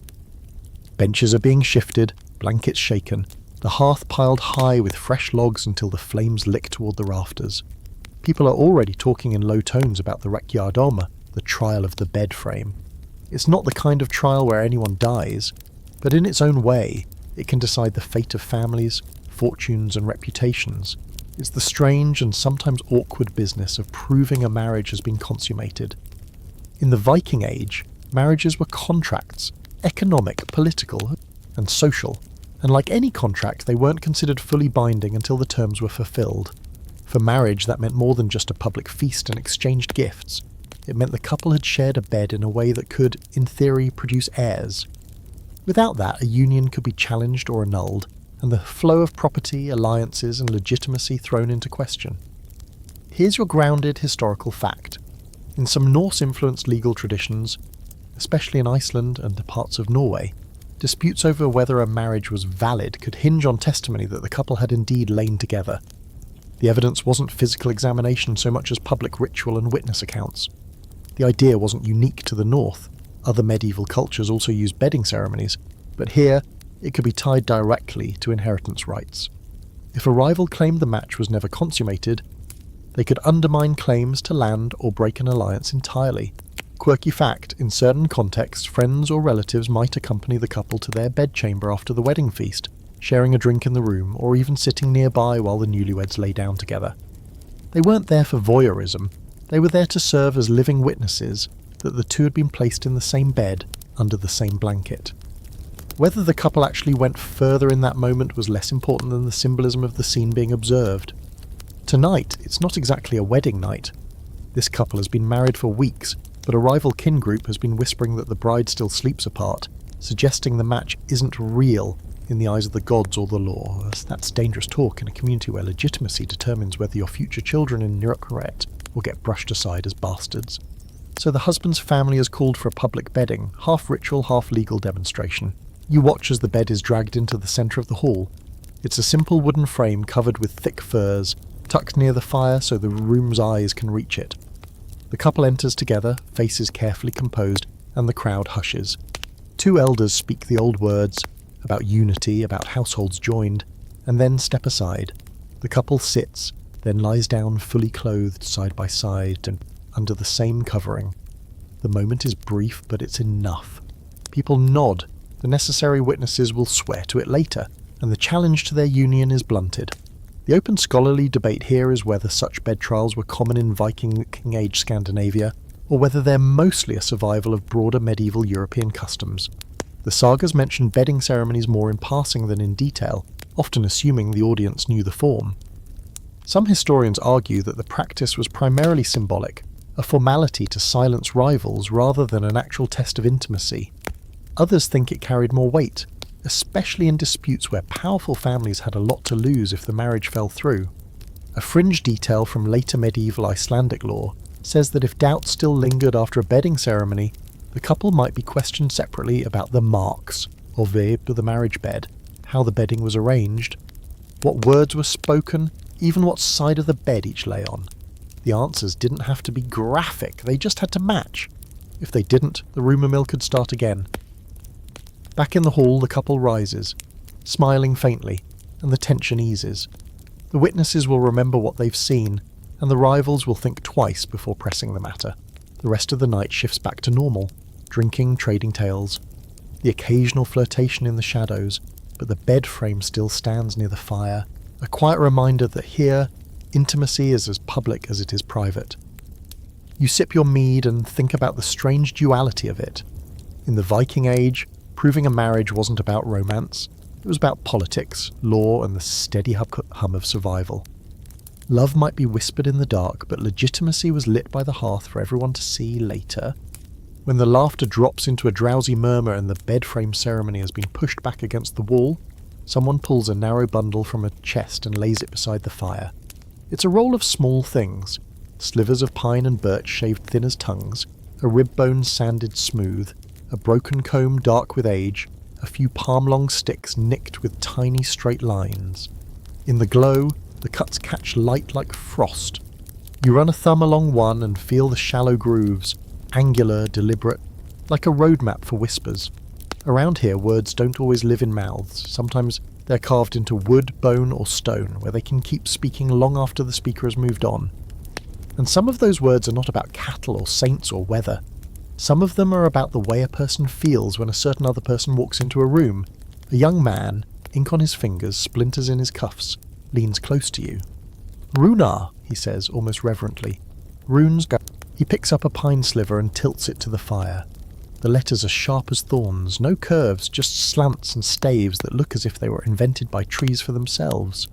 He traces them, low voice translating. Not a blessing, not a tally, a want. Remember me, love me, think of me. It's not the only stick like that. He has a handful, bits of flirtation, fragments of longing, A couple of insults so rude they make a few listeners snort into their cups. Here's your grounded historical fact. In medieval Norway, Bergen especially, archaeologists dug up hundreds of runic sticks from the old waterfront, many carved with everyday messages, shopping lists, business notes, jokes, prayers, and yes, love lines bold enough to blush a priest. The dates skew later than the High Viking Age, often 12th to 14th century, but the language and habit belong to a Norse world that grew straight out of these smoky halls. Desire there wasn't only sung in skaldic verse, it was scribbled on pine and tucked in a sleeve. The young man flips to a rib bone, the white dulled by time, and taps at a tidy band of runes. Owner's mark, he says, plus a line that's either pious or flirty, depending on where you breathe. It's a running joke among rune readers that a sentence can tilt from devout to indecent with a single stroke. The letters don't have punctuation the way you expect. Meaning is a game of spacing, habit, and hearing the writers grin through the cuts. There's a quirky fact to the pocket. In more than one find, a comb carries a name and a nudge. I belong to so-and-so, remember so-and-so, kiss so-and-so. Combs were intimate tools, kept close to the body, and a sweet line on a comb was a portable flirtation, a promise you could run through your hair. Sometimes the messages are taunting, sometimes tender, sometimes both, because the North likes its laughter salted. The carver pulls out a short stubby stick blackened at one end. From a hearth edge, he says, people uses whatever scraps they had. The runes here are clumsy, like a first try, and the words come out more desperate than poetic. If you won't look at me, may you not sleep. It's half love note, half curse, and you feel the ice spark of it. The way longing can slip toward malice if it knocks too long without an answer. You ask if this is magic or just writing, and the hall divides its face, one side practical, the other gleaming with old superstition. The answer is both. Runes are letters, tools for names, numbers, receipts, laws, but they're also older than that in the northern mind, carved with the expectation that wood and bone listen differently than air. The word you cut is the word you anchor. The word you wear against your skin is the word that works. Our historical footnote curls right here. The little word alu shows up on amulets and objects across the north in the earlier Viking Age, a charm element whose meaning scholars wrestle with. Protection? Power? Whatever it meant exactly, people thought it did something, and it shows up alongside symbols meant to fortify luck, health, maybe even desire. An alu scraped into a drinking horn might be a joke. The same on a pendant tucked under a tunic might be a private plea. Make me potent, make me pleasing, keep me remembered. The open scholarly debate is a many-headed thing. How literate were ordinary folk with runes? Were these love sticks everyday notes by a broad slice of people, or the work of a handful of restless carvers offering their words to others like charms for hire? And when a line looks erotic, are we reading hunger into ambiguity, translating with modern hearts instead of medieval ones? The Bergen finds give us volume, enough flirtations and scurrilities to say it wasn't rare, but there's still argument over how far back the habit runs and how far down the social ladder it reached. Women's hands may have carved some, owner tags and domestic notes hint they did, but the evidence is a shy thing. First-person names aren't always the writers, and bones don't say who held the knife. The carver produces a sliver of birch with a faint, tidy hand. This one, he says with a smile that goes a little sideways, was tucked into a weaving tablet. The letters run neat along the edge. Think of me as the thread passes. It's tender, almost shy, and it smells of loom rooms and wool dust. You picture a woman working a warp-weighted loom, the beat of the weft like a heartbeat, and that secret line riding every pass of the shuttle, turning cloth into a letter you can wear. If that isn't spell work, it's the next closest thing. Fringe detail whispered with a wink. In a few digs, rune cuts ride the shoulder blades of animals, the flat bones used for everything from soup to quick notes. Some are plain labels, some look like curse bits or love bits, tossed into the fire after reading as if the smoke carried the message out to the fjord. Call it scapular mail. It's not a system, it's a mood. Words you can't keep in your mouth any longer, sent up where only the gods or the wind can catch them. The older men by the fire who sang all the lawsuits earlier can't resist chiming in. One quotes the law about mansongvar, those love songs that could be treated as defamation if they name names and implied acts. Write the wrong thing, he says. And you don't get a kiss, you get a fine. He waggles his cup at the runesticks. These are safer, private, unless someone finds them in a chest 50 winters later and reads you out loud for the whole hall. Everyone laughs, and then everyone glances at the bundle like it might start gossiping on its own. The carver lays out one last piece, a tiny pendant of whalebone drilled for a cord, corners rounded smooth by thumbs. The runes are short. The message shorter, 2 names tangled with a charm word. You can feel the talisman quality of it. This was meant to be worn under a tunic, warm against skin, a small stubborn hope pressed to a breastbone all day.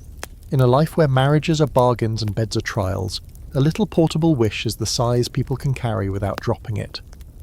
Outside, frost creeps along the door planks like white lichen, and the sea keeps its steady throat song. Inside, a small argument hatches about meaning. One woman insists a certain line is naughty. A man says it's just a pun about fish. Another woman, who's watched 3 daughters marry and survive, says it's both, because the best lines always are. This is the scholars' debate made domestic. Do we translate with blushes or with ledgers, with fieldwork or with jokes? The truth is, these little artifacts hold several truths at once, and the hall is perfectly used to living with that. You roll one stick between your fingers, feeling the way the cut edges catch and release. You think about how writing shifts desire from breath, which vanishes, to wood, which doesn't. A whispered invitation can be denied, a carved one has to be explained, forgiven, or answered. That makes carving brave. It also makes it dangerous in a world where the wrong line could follow you to court. The carver finally reties his bundle, knots quick and tidy, and tucks it back into the chest beside spare lamp wicks and a little twist of dyed thread. The hall eases into low talk, the kind that sits with you like warmth after strong drink. Somewhere beyond the wall, a fox yips, then another answers from the hill. You lie back and feel the bench under your shoulders, the nervous happiness of a message sent and not yet returned. If you listen, you can almost hear the soft scrape of a knife point at the far end of the room. Someone is making letters in the half-dark, risking a fine, a chuckle, or a kiss. Maybe they'll wedge the sliver under a pillow. Maybe they'll hide it in a shoe. Maybe they'll burn it and ask the smoke to carry what they can't dare to say aloud.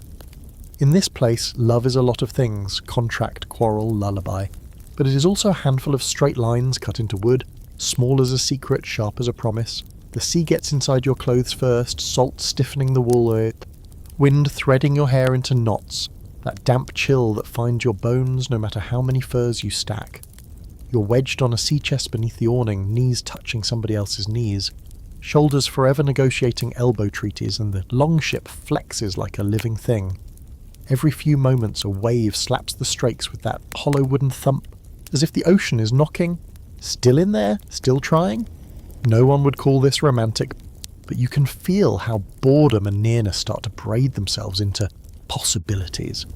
The longhouse had eyes, the ship has none, but it has ears, wind, rigging, gossip, so you still move carefully. Day 1 at sea is all enthusiasm.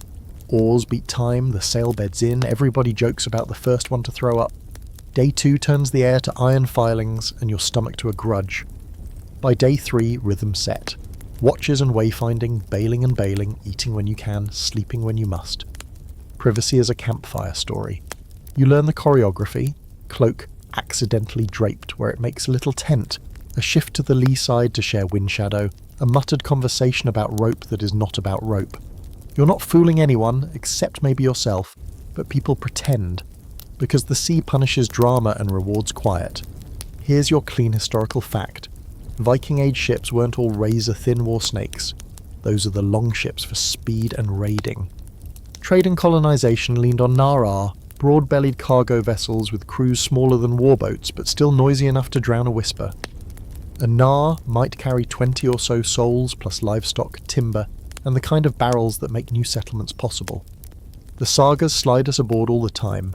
Eric's saga Rauda puts women like Gudrid Thorbjarnar's Dotter on ocean crossings to Greenland and beyond, babies and all, which means the North Atlantic knew lullabies as well as war songs. Voyages pack odd combinations of people. A chieftain's son chasing silver, a widow riding to a new marriage, thralls roped to somebody else's future, a priest eyeing the horizon like a test, a steersman with a sun-shadow ring, and the attitude of a sea god's nephew.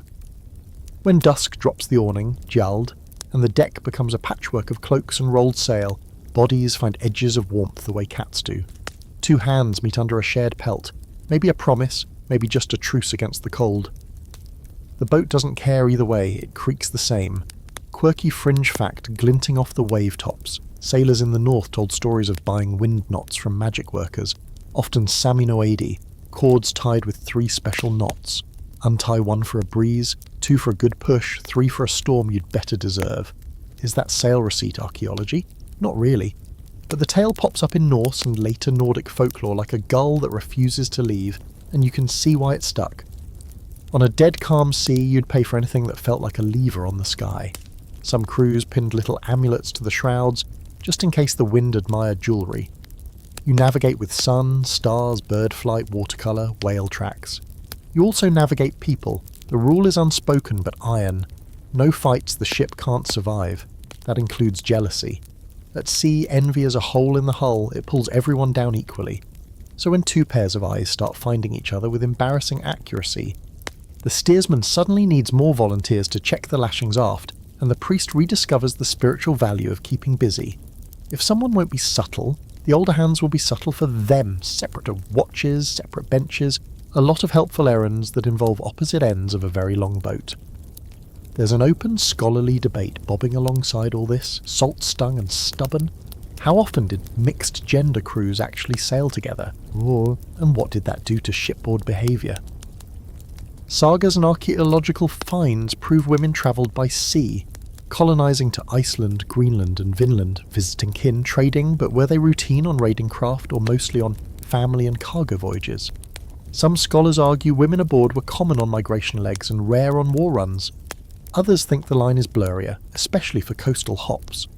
Either way, the sources do not hand us a tidy rulebook for sea flirtations, which is exactly the point. The ocean teaches improvisation. Nights bring the hush that only wind can make. The aurora turns green lace over the mast, and somebody hums a half-song about a girl on a headland who promised to wait. The humming turns into a chorus. Tired, off-key, lovely. You curl into your cloak knowing a boat is the worst place to keep a secret. The plank you lean on might carry your heartbeat from bow to stern.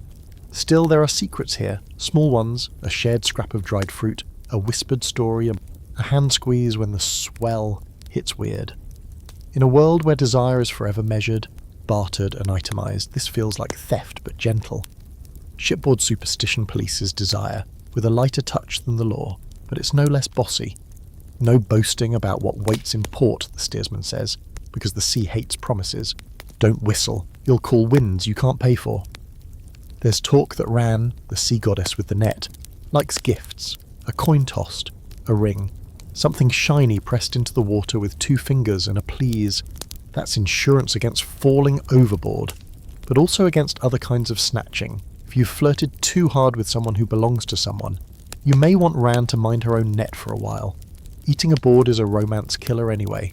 Dried fish, hard bread, sour whey, cold mutton that tastes like a dare.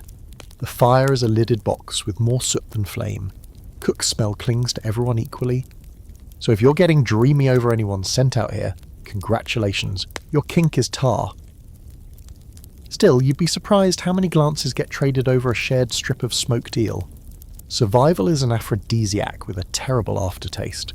A tiny wry historical aside, personal space on a 20-30 metre hull is a myth, you tell landsmen. Sea chests are seats by day and pillows by night. Cloaks are doors you pretend to close. The deck is a single room, infinitely ventilated. And yet, you'll hear later on ashore about that couple who must have found a shadow big enough for 2. Believe what you want. The truth is that desire at sea is mostly the art of accumulating small kindnesses and saving them for later. Portside stables, lofts, borrowed corners where the ocean can't watch. On the 5th night out, fog moves in like a secret. The world shrinks to the mast tip and the breath in front of your face. People whisper automatically, as if the white could hear. Someone reaches for someone's hand and doesn't let go for an hour. Not from passion, but because the fog breeds thoughts you don't want surfacing alone. Later, on a clearer night, 2 shadows under the awning shift a little closer than before. The ship notes it and decides not to care as long as the sheets are trimmed and the bailers bail. Another fringe detail for your pouch. Some crew set up tiny house altars at the mast step, bits of green twig, a bead, a hacked-off piece of an arm ring rehearsal, offerings rotated like watch duties. You'll see, tucked there, the inevitable bead that looks like it once sat in someone's bodice, which says a lot about what people ask gods for at sea: speed, safety, and a reunion that isn't awkward. Then comes the squall, the sail drops, the oars bite, the boat turns into a living drum. Language shrinks to verbs: haul, brace, row. Desire does what it always does during a storm. It sits in the corner and waits. You tie yourself to the ship the way everyone else does. A line across the waist, a knot you can yank free if the hull rolls. The woman who was trading looks with the carver earlier now trades the bailer with him. They grin, feral, spray in their teeth. Survival is suddenly the only pair bond that counts. When the squall passes, bombs, your world crisps. Stars appear where there weren't any. People loosen their shoulders and realise they're starving. The priest mutters a thank you that is half Latin and half honest relief. The steersman pretends he wasn't worried. Someone produces a little hoard of hazelnuts and shares them like relics. Two palms brush again under a cloak, this time an "are you okay" touch, and you can feel the boat bless it. Not church bless, ship bless, a temporary sanctity awarded for getting through a bad patch without screaming. The debate resurfaces with the dawn, as debates do. Were ships stricter than halls about sexual rules? Some say yes, discipline keeps boats afloat, so captains forbade anything that might sour tempers. Others point at saga moments where flirtation sails right alongside the crew, unremarked except when it trips a feud that then gets postponed until landfall, because nobody is foolish enough to turn a jealousy into a man overboard. The evidence is slippery as fish. The best we can say is that the sea teaches triage. Urgent. Storms. Leaks. Lost wind. Not urgent, your feelings. Urgent later, your feelings. By the time the coastline heaves up, a low line of dark, then cliffs, then a river mouth that smells like mud and promise. You've memorised the breathing of everyone around you. Land brings secrets into focus. Whatever began on deck will either dissolve in the bustle of ropes and carts or step ashore and try to grow legs. Most don't. Some do. You watch two people exchange the kind of look that means not done, and you file it with the other curios you've collected out here. Wind knots, mast altars, fog that teaches hand-holding. The ship eases into the shallows, men hop to the gunwales, poles bite bottom, and the hull glides the last stretch with that smug sliding hush. Someone tosses a coin to Rand just in case. The awning comes down, your feet meet sand, weirdly tall after days of deck crouch. In a moment, this boat will be trade again, bales and barrels, lists and loud voices, but you carry ashore a quieter inventor. A promise tucked into a palm, a hunger postponed, a story you'll never tell straight. At sea, desire learns to whisper and to wait. It learns the patience of knots and the ethics of not making waves unless you mean the kind that move a ship. And sometimes, when the wind is easy and the night is kind, it learns a little about mercy, the kind that looks like two people sharing a cloak because the world is too wide not to. The port wakes like a beehive someone kicked, ropes creak, gulls scream, cartwheels groan on wet planks, and everywhere hands are counting something. The air smells like brine, tar, fish, guts, and a dozen spices offloaded from ships that sailed warmer seas. It's here, in this jostle of barrels and baskets, that the Viking Age reveals one of its sharpest truths. Desire isn't only for people. It's for goods, for silver, for status, and all three could be traded in the same breath.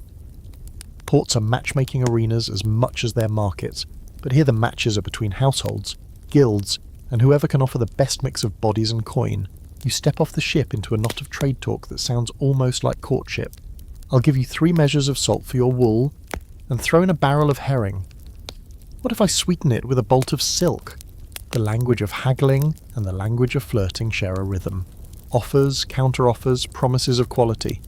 The difference is that in port the final deal might involve shipping a niece to marry a partner's son, or hosting a trader for a winter, where his presence in your hall is half business, half social manoeuvre. Grounded historical fact, Norse ports like Kaupang, Hedeby, and later Bergen were magnets for long-distance trade, drawing merchants from the Frankish realms, the Baltic, and even the Abbasid Caliphate. Excavations at Hedeby have turned up Islamic silver coins alongside Baltic amber and Rhineland glassware. These were not just goods, they were status markers. Owning an Abbasid dirham said you were connected to roots stretching into the heart of Asia. In marriage negotiations, being the person who could supply such treasures made you more than eligible. It made you indispensable. The goods weren't just traded for their own sake, they were signals in human arrangements. Fine cloth might be part of a dowry, a sword part of a mourning gift. Exotic spices could sweeten a wedding feast in a way that told everyone, this union brings the world to our table. The port, with its crush of accents and smells, was where such future gestures began, long before the bride and groom ever met. Quirky fact, archaeologists in Ribe found tiny lead models of shoes and cloaks, likely used as trade tokens or charms. Some were even carved with runes or designs suggesting they might have doubled as flirtatious gifts. A shoe for your journey, maybe, or a cloak for your shoulders. In a culture where practical goods were also intimate items, giving someone a token could blur the line between business and wooing. Today in the port, you watch two families negotiate over a stack of Irish linen and a young man who is apparently part of the package. The mothers talk over bolts of cloth, each praising her own side's industry and honesty. The fathers argue prices for barley and smoked fish.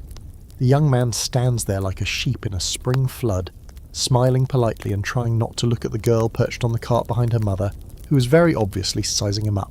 The deal will end in silver, goods, and, if all goes to plan, a wedding before the next trading season. The open scholarly debate here is how formal these market marriages were. Some suggest that seasonal ports doubled as bride fairs, where meetings were orchestrated by families over trade tables. Others see these stories as later romanticised additions, arguing that while matches could be sparked here, the real contracts were hammered out back home in halls and at things to...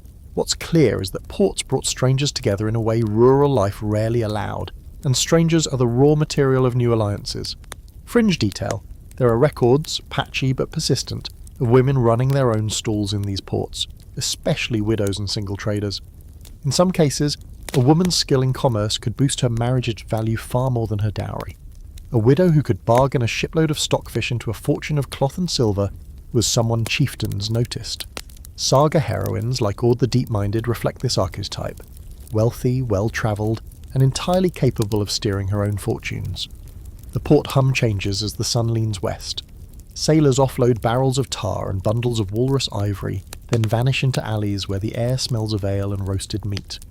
These tavern-like houses are where another kind of bargaining happens, shorter term, less likely to be blessed by kin. In Viking port towns, sex work was part of the ecosystem, not hidden, but woven into the commerce that kept ships moving. Sailors spent silver here as much as on goods, and while saga writers rarely detail the practice, law codes occasionally nod to it in clauses about disputes over payment or injury. You pass one such alley and catch sight of a painted sign, red ochre in the shape of a key. A woman sits on the step, hair in a bright scarf, watching the crowd with eyes that flick past you like measuring scales. She doesn't call out. She doesn't need to. Her work is as much about listening as inviting. She might hear a name tonight that she'll tuck away for later, when a trader's wife comes looking for proof of something whispered.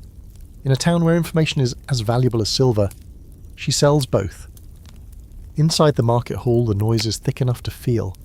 A man from Gotland hammers on a small chest to prove its strength. A Sami trader holds up a bundle of reindeer hides. A boy balances a tray of dried fish over his head, calling prices. Somewhere in that din, a woman in a green cloak negotiates for a carved comb, the kind you've seen exchanged as love tokens. She asks for the maker's mark to be etched on the back, not because she needs it, but because the right name on a comb can mean the start of a story. The port is also where the rules loosen. A flirtation here doesn't carry the same weight as one at home. The crowd is transient, the witnesses scattered. That's why elders sometimes frown on letting youth roam the market alone. Too much room for private words in public chaos. But for those same youths, the port is freedom. A place where you can speak without a cousin or a servant leaning in to listen. Some of those port-born whispers make it all the way back inland, folded into the negotiations that follow. As the tide pulls out, ships rock against their moorings, and the crowd thins toward the taverns and guest houses. You catch the linen and young man family sealing their deal with handshakes, silver, and a shared drink. The girl glances at her future with a look that could be calculation or curiosity, hard to tell in the half-light. The boy smiles back like someone who doesn't yet realise his marriage was just traded alongside smoked fish.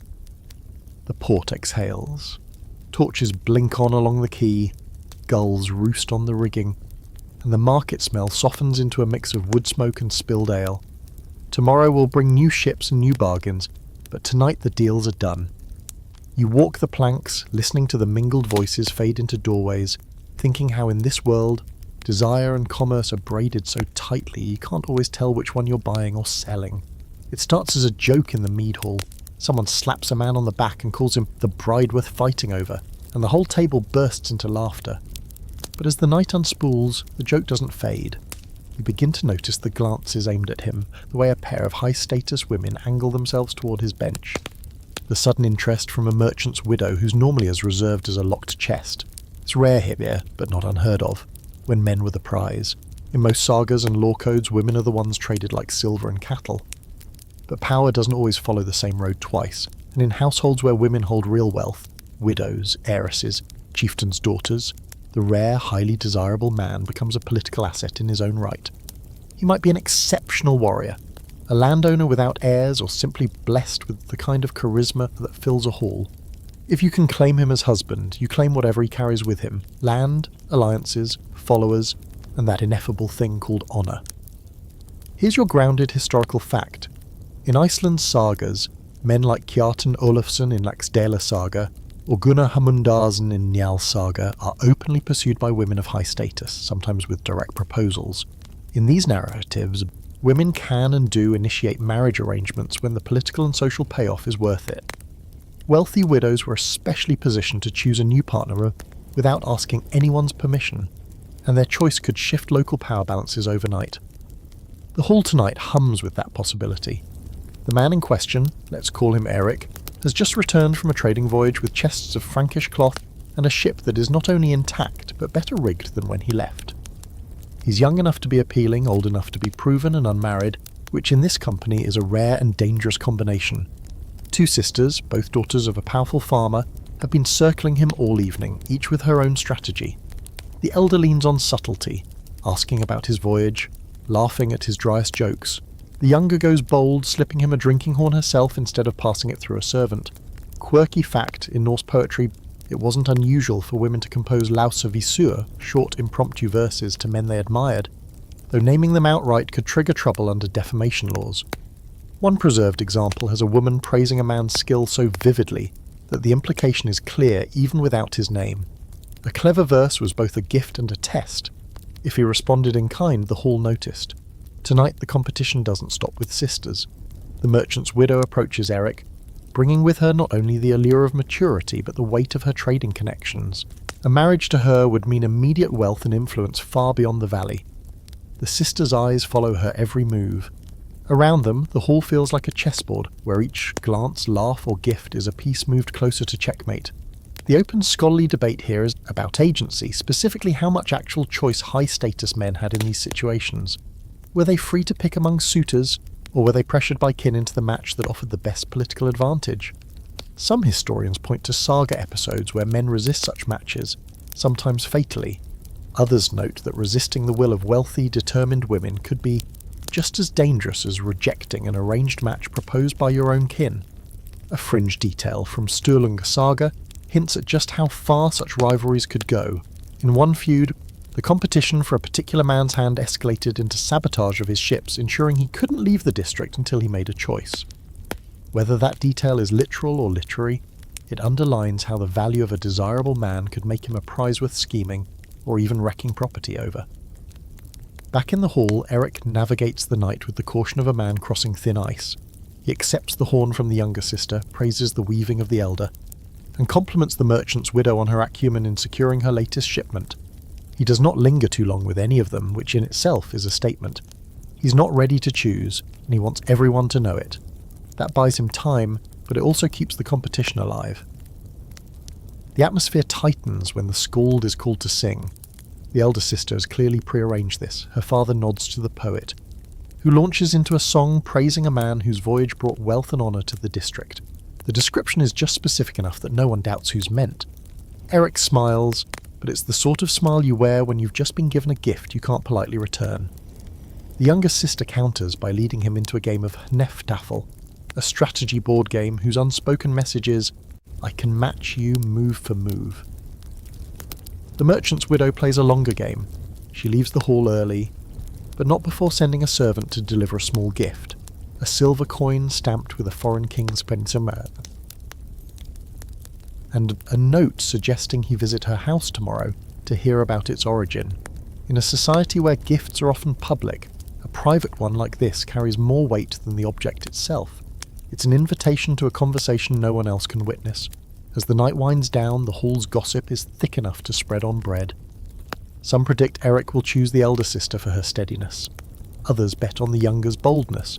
A few whisper that the widow's offer is too tempting to refuse. Eric himself keeps his own counsel, but you can see the calculation in his eyes. Whoever he chooses will shape his life as much as any voyage or battle. You leave the hall with the sound of soft wages behind you. It's strange, you think, how easily the pattern can flip. Most of the time, women's futures here hinge on the men they can claim. Tonight, the air carries the rare scent of reversal, 3 powerful women each manoeuvring to win the man whose hand could anchor their next chapter.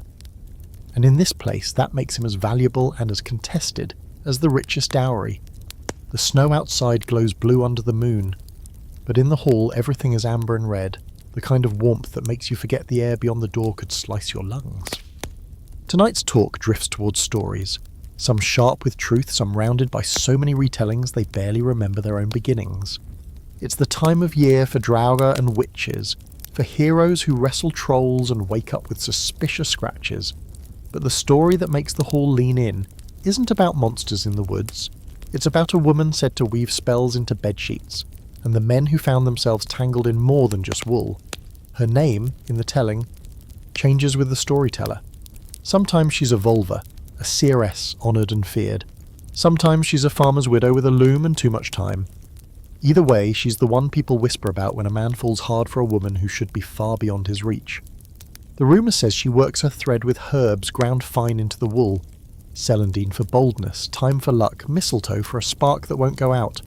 A gift of her weaving isn't just a blanket, it's a push, a pull, a quiet hand on the back steering you towards someone you already want but haven't dared to touch. Grounded historical fact, the sagas do preserve hints of textile magic. In Eirik's Saga Rauda, the vulva Thorbjorg Litilvolva is dressed in a blue cloak lined with white cat's fur and carries a staff wrapped with brass, costume and tools tied directly to her craft. In Vatnsdæla Saga, a woman weaves a shirt for a man and tells him it will protect him in battle. Whether these clothes were believed to carry love magic is less clear, but in Norse belief, the act of weaving could be a form of shaping fate itself, threads as stand-ins for human lives. The weaver in tonight's story isn't content with shaping battles. She takes commissions from women whose husbands have grown cold, from girls who want a particular man to notice them, even from mothers who want their sons matched well before a rival family swoops in.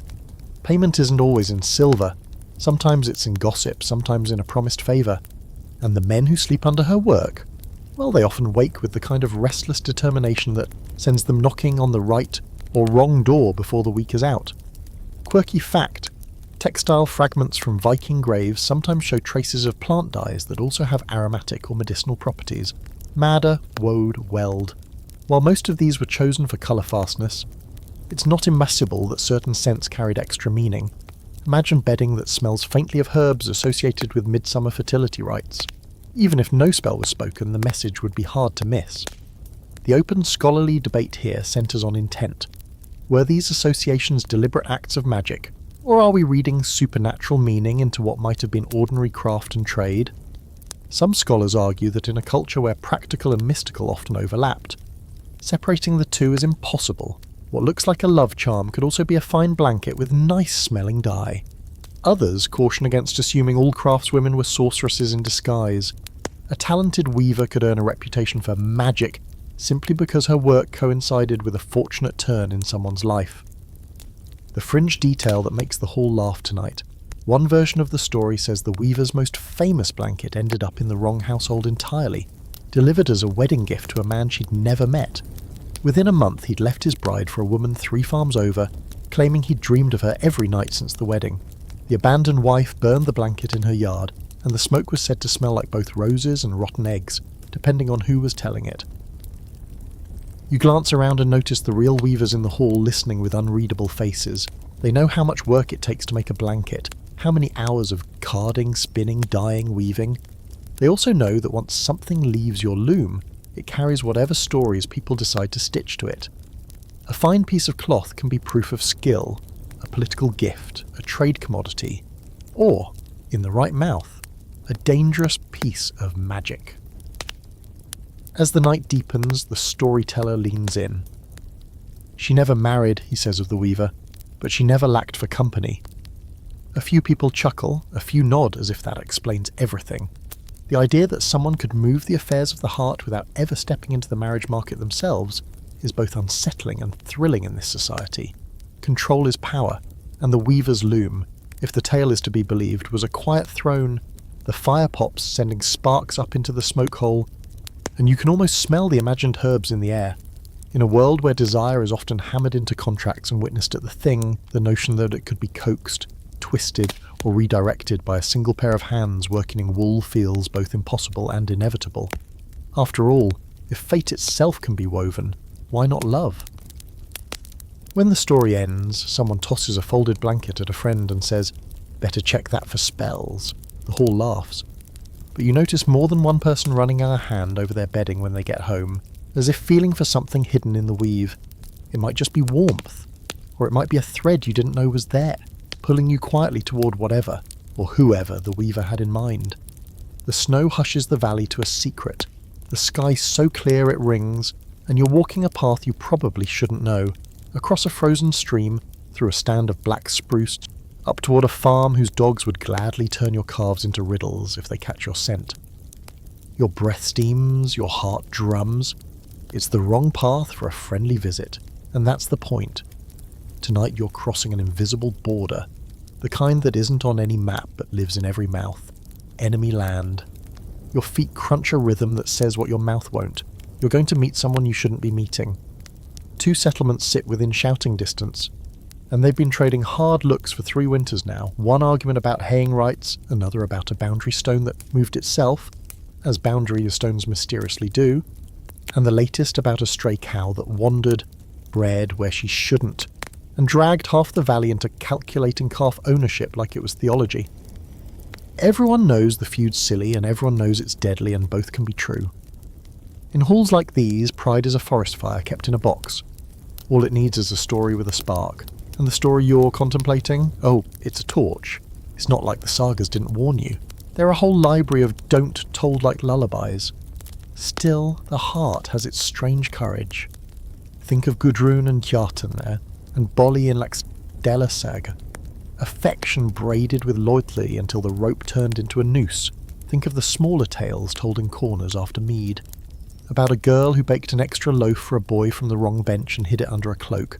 About a boy who carved a birch sliver with a name and slid it between the door planks of a rival's byre. The sagas pretend to be coy about such things, but they hum with it. The tenderness that risks heat. Here's your grounded historical fact. Icelandic law in the early Commonwealth era, the stuff later written down in Gragas, made elopement and bride abduction actionable offences. A man who stole a woman from her kin owed compensation at best and blood at worst. The line between consensual elopement and abduction could be decided after the fact, by who stood behind whom at the thing and whose witnesses spoke louder. Cross-clan romance wasn't just taboo, it was structurally expensive. The law looked at it the way farmers look at out-of-season frost. Inevitable sometimes, but ruinous to any careful plan. You make the last drift and crouch by a turf wall. In the small dark between 2 outbuildings, a lamp winks twice. Whale oil, narrow flame, the kind of light that can be snuffed with a pinched thumb if someone approaches. You slip around the corner and there she is, hood back, hair pulled into a single braid that swings like a bell rope. You don't touch at first. The cold is a curtain, and you stand on either side breathing in the same nowhere air. When you finally do reach out, so it's a practical gesture. You warm her fingers in your palm so she can feel them again. In a life like this, romance is kindness with chapped knuckles. She tells you the latest from her hall. Her father's calculating a match with a merchant's son, the kind whose hands are soft and clever with accounting, which is a kind of courage, sure, but not the kind that keeps wolves from the fold at night. She's not unkind about him, she's just not in love with him. You tell her what she already knows. Your kin would rather invite lightning inside than link the households while this feud's still on its feet. The two of you count again the handful of the ways this could work. They are laughably thin. Thin isn't the same as none. A quirky fringe thread threads the talk. Somebody's grandmother swore that once, long ago, two lovers on opposite sides of a feud exchanged spoons, carved from the same walrus rib, split, initials cut into the bowl horns, a charm to teach mouths to speak the same truth. It's not in the law codes, it's not in the Eddas. It's the sort of story grandmothers invent because people need something small to hold when the big things won't budge. You've brought a spoon tonight, just in case myth and wood can agree to pretend they matter. When she laughs and pockets it, you feel like you've bribed fate with a trinket. Fate likes trinkets more than it admits. There's an open scholarly debate that would make a good bar fight if bars here weren't mostly halls with too many witnesses. How often were these forbidden loves real compared to how often they're literary devices? Some historians say the sagas inflate romance to glue listeners to the next bloodbath, that the enemy lovers motif is imported through broader medieval storytelling currents. Others point out that in thinly populated valleys where everyone is someone's cousin or creditor, crossbench attraction is statistically guaranteed. Law codes bristle with the category because life kept producing it. Add in fostering, you grow up in your rival's house for politics, winter markets, ports, opportunity is not rare. Paper, well, vellum can romanticize, it can also report. The truth probably sits grinning between the two. You plan the only plan you have, foster a truce with a gift too tempting to refuse. The spring thing is coming. If your kin can be nudged into a cattle exchange big enough, and hers into a dowry that flatters without insulting, you might dig a shallow channel from blood to silver. Peace weaving is the old word, an old English one, free of Thew Weber, but the job title exists here too, even if the term doesn't. Women tie clans together with marriages that tamp down sparks. The irony tastes like iron. To become peace, you must first be war's favourite rumour. Not that everyone believes in peace weaving. Some men mutter that marrying across a feud is like sheathing a knife in silk still sharp underneath. And there are the cautionary models: if you marry in, and someone dies under suspicious circumstances, your pillow becomes a witness stand. The hall will weigh every sigh you've ever made. Love is a word that melts fast under those eyes, but absence isn't safer. Refuse the match and the feud survives to raise your children. Choose it, and maybe your children learn new names for cousin. The calculus feels personal, the stakes are generational. She tells you about the little sister who sleeps nearest the door because she likes the cold. Translation, she's the best early warning system in the family. You tell her about your uncle's elbow that hasn't bent since a farm raid 20 years past. How he still carries firewood as if he's courting the pain on purpose. You're swapping trivia as camouflage for the real exchange. I might be worth the trouble. Are you? Are we? Those questions hang between you like breath that doesn't blow away. When she leaves first, you wait until the lampwink disappears becomes, and then count to 300. Numbers like footprints back to caution. On the return path, the world sounds like it's made of leather and ice. Once, a fox barks. A high hiccup that makes you grin because even foxes have gossip.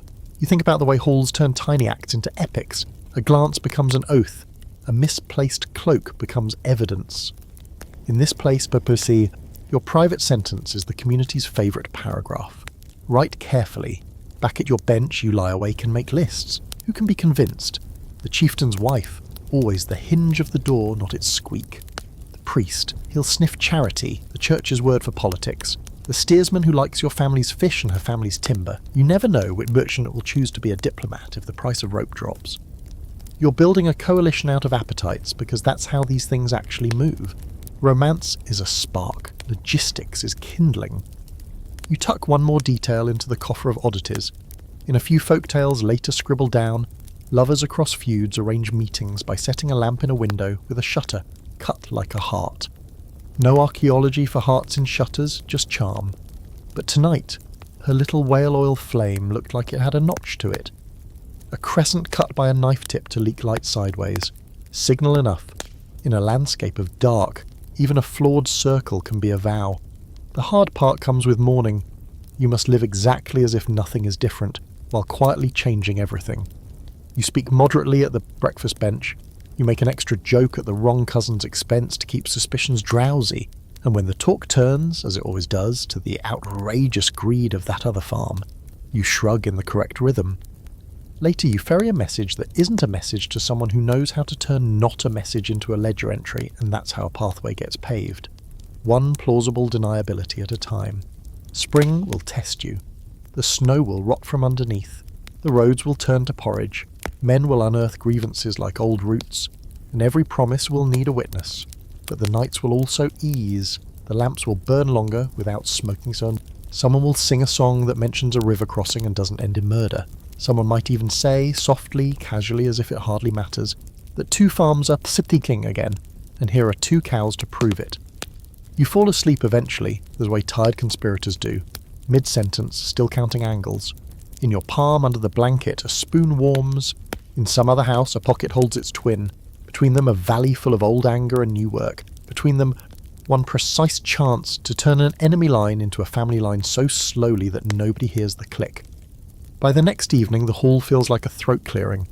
People settle with the expectant quiet that comes before a good story. Chests propped as backrests, cups within a lazy reach. Fire drowsing rather than roaring. You can tell someone's about to sing your secrets back to you with prettier words and sharper edges. That's what the saga men do. They take nights like last night, lamps in shutters, spoons in pockets, breath held under enemy roofs, and turn them into tales that make the hair rise and the neighbours nod, even as the truth curls itself into a ball and rolls under the bench.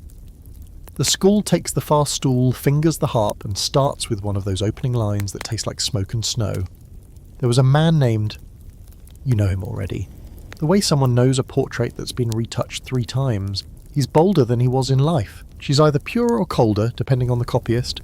The feud is cleaner, the choice is starker, the lamp brighter. Stories are good at polishing, and the Viking Age you live in is a world constantly being polished by people who were never there, and by people who were there but are now writing in a later light. Here's your grounded historical fact. Most of the sagas we lean on, Njal's saga, Laxdæla saga, Egil's saga, the Sturlunga compilation, were written down in 13th century Iceland, generations after the era they describe. They are filtered through Christian scribes, a changed legal order, and a different sense of sin. Manuscripts like Mudravalabok and Hauksbok are treasures, yes, but they're not microphones in a Viking longhouse. They're memory set to parchment by people who have opinions about you. That doesn't make them lies, it makes them literature with a long echo. Watch how the Scald handles the bedroom. He won't say sex, not straight. He'll talk about shared furs, a night spent at a byre, a bed visited, or a blanket laid. He's a master of not naming the thing, of laying door frames around it so you can walk in yourself. The sagas absorb desire by writing around it. Doors, thresholds, sheets, glances, and the kind of compound words that sound like a room clearing its throat. Skaldic verse adds kennings to the dodge. Suddenly bodies are ships. Beds are fields, love is rowing, or the meeting of mornings. You get the picture without the picture. Quirky fact, sometimes scribes couldn't resist drafting their own commentary in the margins. Little hands pointing at lines, faces peering at paragraphs, occasional doodles that look suspiciously like someone got bored during a genealogy. Icelandic manuscripts aren't as crammed with prancing snails and rude monks as some continental books, but you do find oddities, tiny ships, ornamented beasts, and the occasional nota bene finger wagging at a spicy verse. A few later paper copies quietly replace bold nicknames with polite ones or drop a stanza altogether, as if a nun with a broom had swept a corner of the page. You hear your own valley in the sagaman's voice, and don't. The romance that's been creeping along your fence lines appears in his telling as a clean dilemma. Honour or love, feud or peace. He gives the lovers speeches you wish you could have delivered in one breath. He trims out the logistics, the priest's fee, the steersman's rope price, the cousin whose grudge needs the 3 extra cows, because epics hate receipts. He expands the look that took a heartbeat into 3 lines of poetry because epics love eyes. If the pair survive, it's because the gods or God willed it. If they fail, it's because fate has a flair for drama. Meanwhile, the real fate that moved your lives, silver, timing, witnesses, winks at you from behind the words. You can taste the censorship as clearly as the salt on dried fish. Adultery in the sagas sometimes ends with outlawry or a spear, and sometimes with a quiet, "so that's how that went," depending on whether the author wants to tug you toward a moral or a mystery. Thrall's stories vanish into passive phrases. He took her, she bore him a son, as if agency were a wormhole that swallows grammar. The law's mess, fines, half-confessions, conditional settlements, gets streamlined into verdicts that satisfy an audience in one paragraph. The trial of the bedframe becomes a scene with hand-picked witnesses and a single decisive glance. Your longhouse lived in the grey. Parchment loves black and white. There's an open scholarly debate, the kind that keeps conference coffee hot. How far can we lean on sagas to reconstruct real Viking social and sexual practice? One camp argues they preserve a backbone of memory, habits, norms, rhythms, even if the rhetoric is 13th century. Another camp says the sagas project later Christian values backward, especially around marriage, divorce, concubinage and same-sex slander, cleaning the earlier age with a pious cloth. A third group camps in the middle, claiming you can triangulate truth by cross-checking sagas with law codes like Gragas, archaeology, beds, runesticks, isotopes, and foreign chronicles. Your hall would approve of the middle camp, it likes witnesses. The skald slips into verse and everyone leans in. The stanza is careful, no mansongvar here that could be read as naming and shaming. You remember from earlier nights how erotic poems could draw lawsuits. The ghost of that law still hovers over the fire. So the verse skates right up to the line, calls a cloak a night river, a hand a tide mark, and leaves the room to do the rest. A few people grin, a few check whether any fathers are frowning. The beauty of language here is that it's a key with many teeth. Each listener's mind picks a different lock. Backstage, you know the real way stories mutate. A priest helps a copy by softening a coarse joke. A chieftain's descendant corrects a scene that makes great-grandfather look petty. A scribe tired at midnight skips a line and never notices. A later reader supplies widow, where the original said woman, nudging a liaison from scandal into acceptability. A verse about a visit gets swapped with one about a vow, changing a night into a promise. That's not malice, it's the long slope of memory. The slope always tilts toward the present. A small fringe fact the skald would never admit on stage. Whole sagas we wish we had. Skjöldunga saga, a chunk of Heidarviga saga, parts of Njala, in lost versions, survive only as summaries or quotes in later books. When a summarist disapproves of a bedroom scene, he doesn't always say so. He just forgets to mention it. Meanwhile, elsewhere in the Norse world, literal phallic graffiti and saucy runic scraps survive in dirt where no censor's quill could reach. The earth kept what the page declined. Your mind drifts back across the earlier episode like beads on a cord. The bride price weighed like a ransom. The Gragas choreography at door, bed and boundary. The thrall girl's quiet testimony. The runesticks with their carved ache. The priest's bell that turned some sins private and others public. The saga voice turns each of those into something arranged just so. It's good for the night, you think. Whether it's good for the record is another question. But tonight isn't court. It's company. Let the tale be lovely and a little wrong. You'll handle the ledger tomorrow. One old woman, the kind who counts winters by how many babies she's midwifed, snorts softly when the skald grants his lovers a clean escape. Must be nice, as she says into her cup. She isn't correcting the story, she's putting a footnote on it. This is how truth survives under poetry. In the murmurs, the side-eyes, the half-heard you can almost see future scribes peering through time, catching only the verse and missing the snort. Pity. The snort is the truest line of the night. The skald closes with the sort of ending a hall likes. Snow melting, feud cooling, baby born with a suspiciously diplomatic dimple. The applause is palms on wood, soft and satisfied. People want the world to cohere for the length of a tale. Who doesn't? The danger is when the clean arc bleeds back into life and convinces someone to ignore the messy, survivable compromise in favour of a gesture that looks good on parchment and a bad on a field. The sagas teach courage and cunning. They can also teach tidy tragedy. Handle with care. When the crowd breaks, the skald wipes his strings and drifts to the ale barrel. You catch him and ask, half teasing, if he's ever told a tale the way it happened. He smiles the tired, honest smile of a craftsman. Often, he says, and no one believes those. You both laugh. It's the most accurate line of the night. Truth here is a bird that lands on your wrist for a heartbeat, then lifts off for the rafters. The page catches a feather and calls it the bird. You stretch out on your bench, eyeing the smoke hole where a star refuses to blink. The room smells like resin and wool and a little like ink, impossible, but you smell it anyway, the future's breath reaching backward. If the saga about your valley gets written, you know what will happen to your spoon charm, your lamp notch, your 300 count. They'll be edited into a single sign from fate, smoothed and glowing. Fine, keep one spoon for yourself, put the other on the page so people have something to touch. Outside, the snow sifts down as patient as ash. Inside, words settle into people the same way. You sleep in a world where the law counts. The priest notes, the rune sliver whispers, and the saga sings. None cancels the others. They overlap like furs on a winter bed, warmth made from layers and gaps. If you wake in the night, you'll hear the Scald quietly trying a new ending under his breath. Don't worry, he'll still leave enough space for you. Spring comes on like someone lifting the lid on the world, snow collapsing into rivulets, frost sighing out of the ground, roofs dripping until the mud under the eaves is the colour and smell of strong coffee.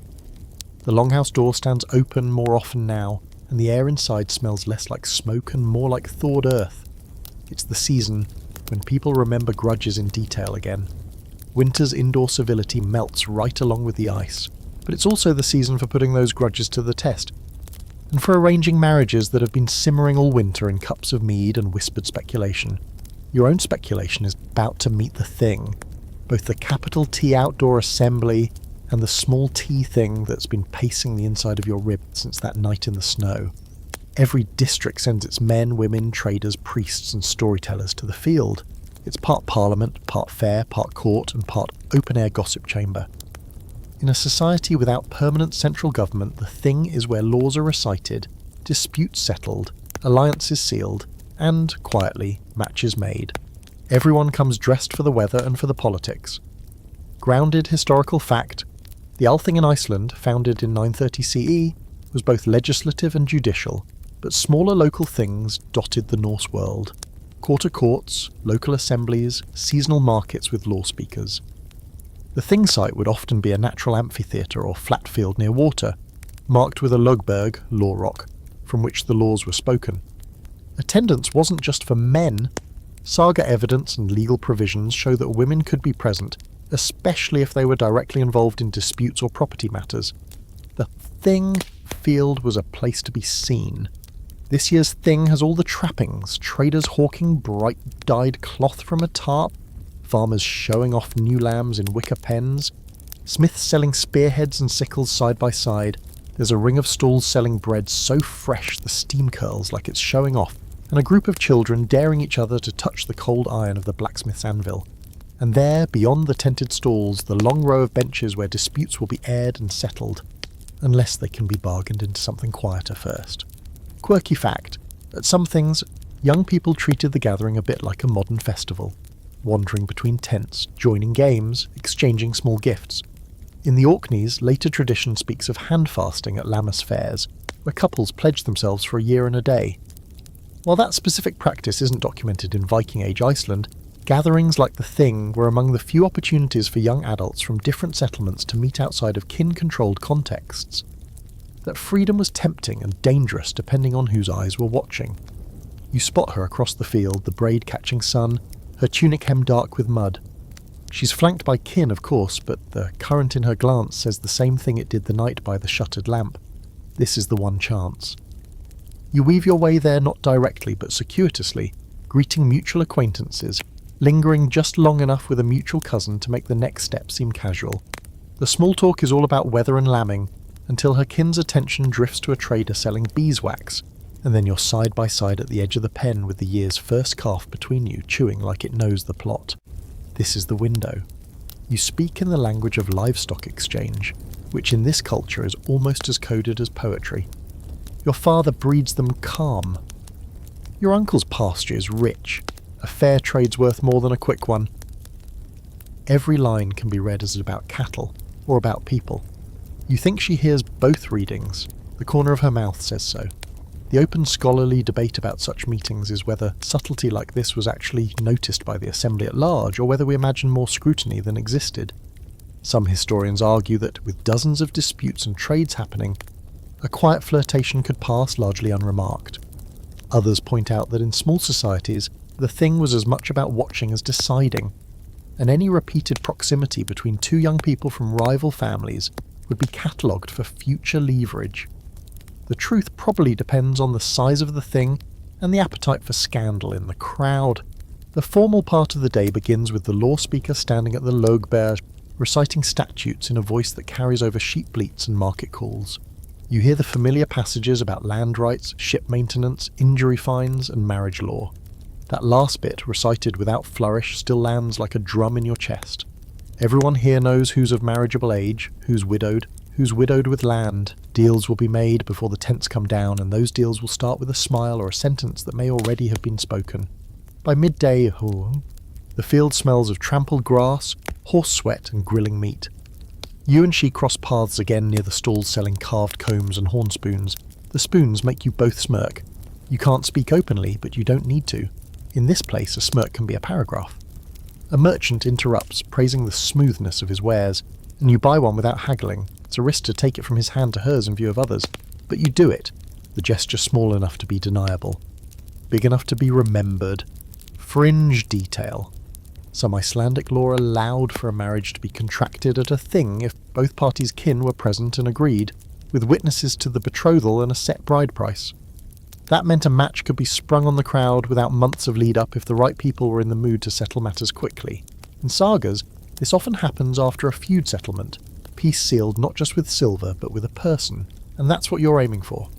Late in the day, when the two groups meet to talk over the cattle dispute that's been standing like a stone between you, you place yourself where you can nod in agreement at the right moment, where your smile can be read as a sign of goodwill instead of victory. Her father weighs the terms, your uncle leans on his staff, and slowly, the shape of the bargain emerges: livestock grazing rights, and, tucked into the edge like a quiet footnote, the possibility of a marriage that would make the whole thing stick. You feel the shift in the air before anyone says it. Her glance meets yours, and it's not the look of someone stealing a moment. It's the look of someone about to be named in front of the law rock. The Skalds will write this differently, of course. They'll make it a bold leap, a single act of passion that turned war to wedding. But you know the truth. It was a winter of coded spoons and counted heartbeats, of learning how to stand in the same field without drawing blood. This is just the part where the ink dries. By the time the sun sinks low and the air picks up its evening bite, the deal is done in all but words. Tomorrow, they'll recite it aloud, measure the bride price, and set the date. Tonight, the two of you will walk the edge of the field like strangers who happen to be going the same way, talking about the weather and the grazing, because that's the safest way to carry something fragile into the open. And now the fires in the longhouses are burning lower, the voices turning softer, the mead cups resting half forgotten on the benches. You've walked with me through the icy fjords and muddy market squares, across deck planks slick with salt and into halls where words could be more dangerous than swords. You've seen marriages weighed like silver on a merchant's scale, and you've stood in the hush between two feuding farms where a lamp's flicker meant more than a letter ever could. We've sifted through the sagas, those careful polished mirrors that reflect as much about the tellers as about the age they claim to show. We've peeked at the laws that turn desire into clauses and fines, at the rituals that dressed love in fur and oath, and at the sly little charms worked into cloth or carved on bun spoons. We've seen how the sea could tighten bonds as easily as it tangled hair, and how the thing could be both courtroom and matchmaker's stall. And always, we've balanced between the record and the rumour, the way history itself does when no one's looking. The dark truth of chinks in the Viking Age wasn't one truth at all. It was a weave of many threads. Politics knotted it into passion, survival braided into the seduction, law stitched into love. For some it was a chain, for others, a rope thrown across the gap between two lives. And for those who lived in its shadow it could be both, switching without warning. So as you let the last of the fire's heat fade into the night, picture the quiet after the saga is told. The hall settling into sleep, the dogs curling against the door, the frost forming on the beams overhead. Somewhere in that stillness a truth waits, not polished for an audience, not trimmed for a law of all, but the truth as it felt in the chest of someone who lived it. That's the one we'll never write down exactly, but maybe if you listen closely you can still hear it breathing. Sweet dreams.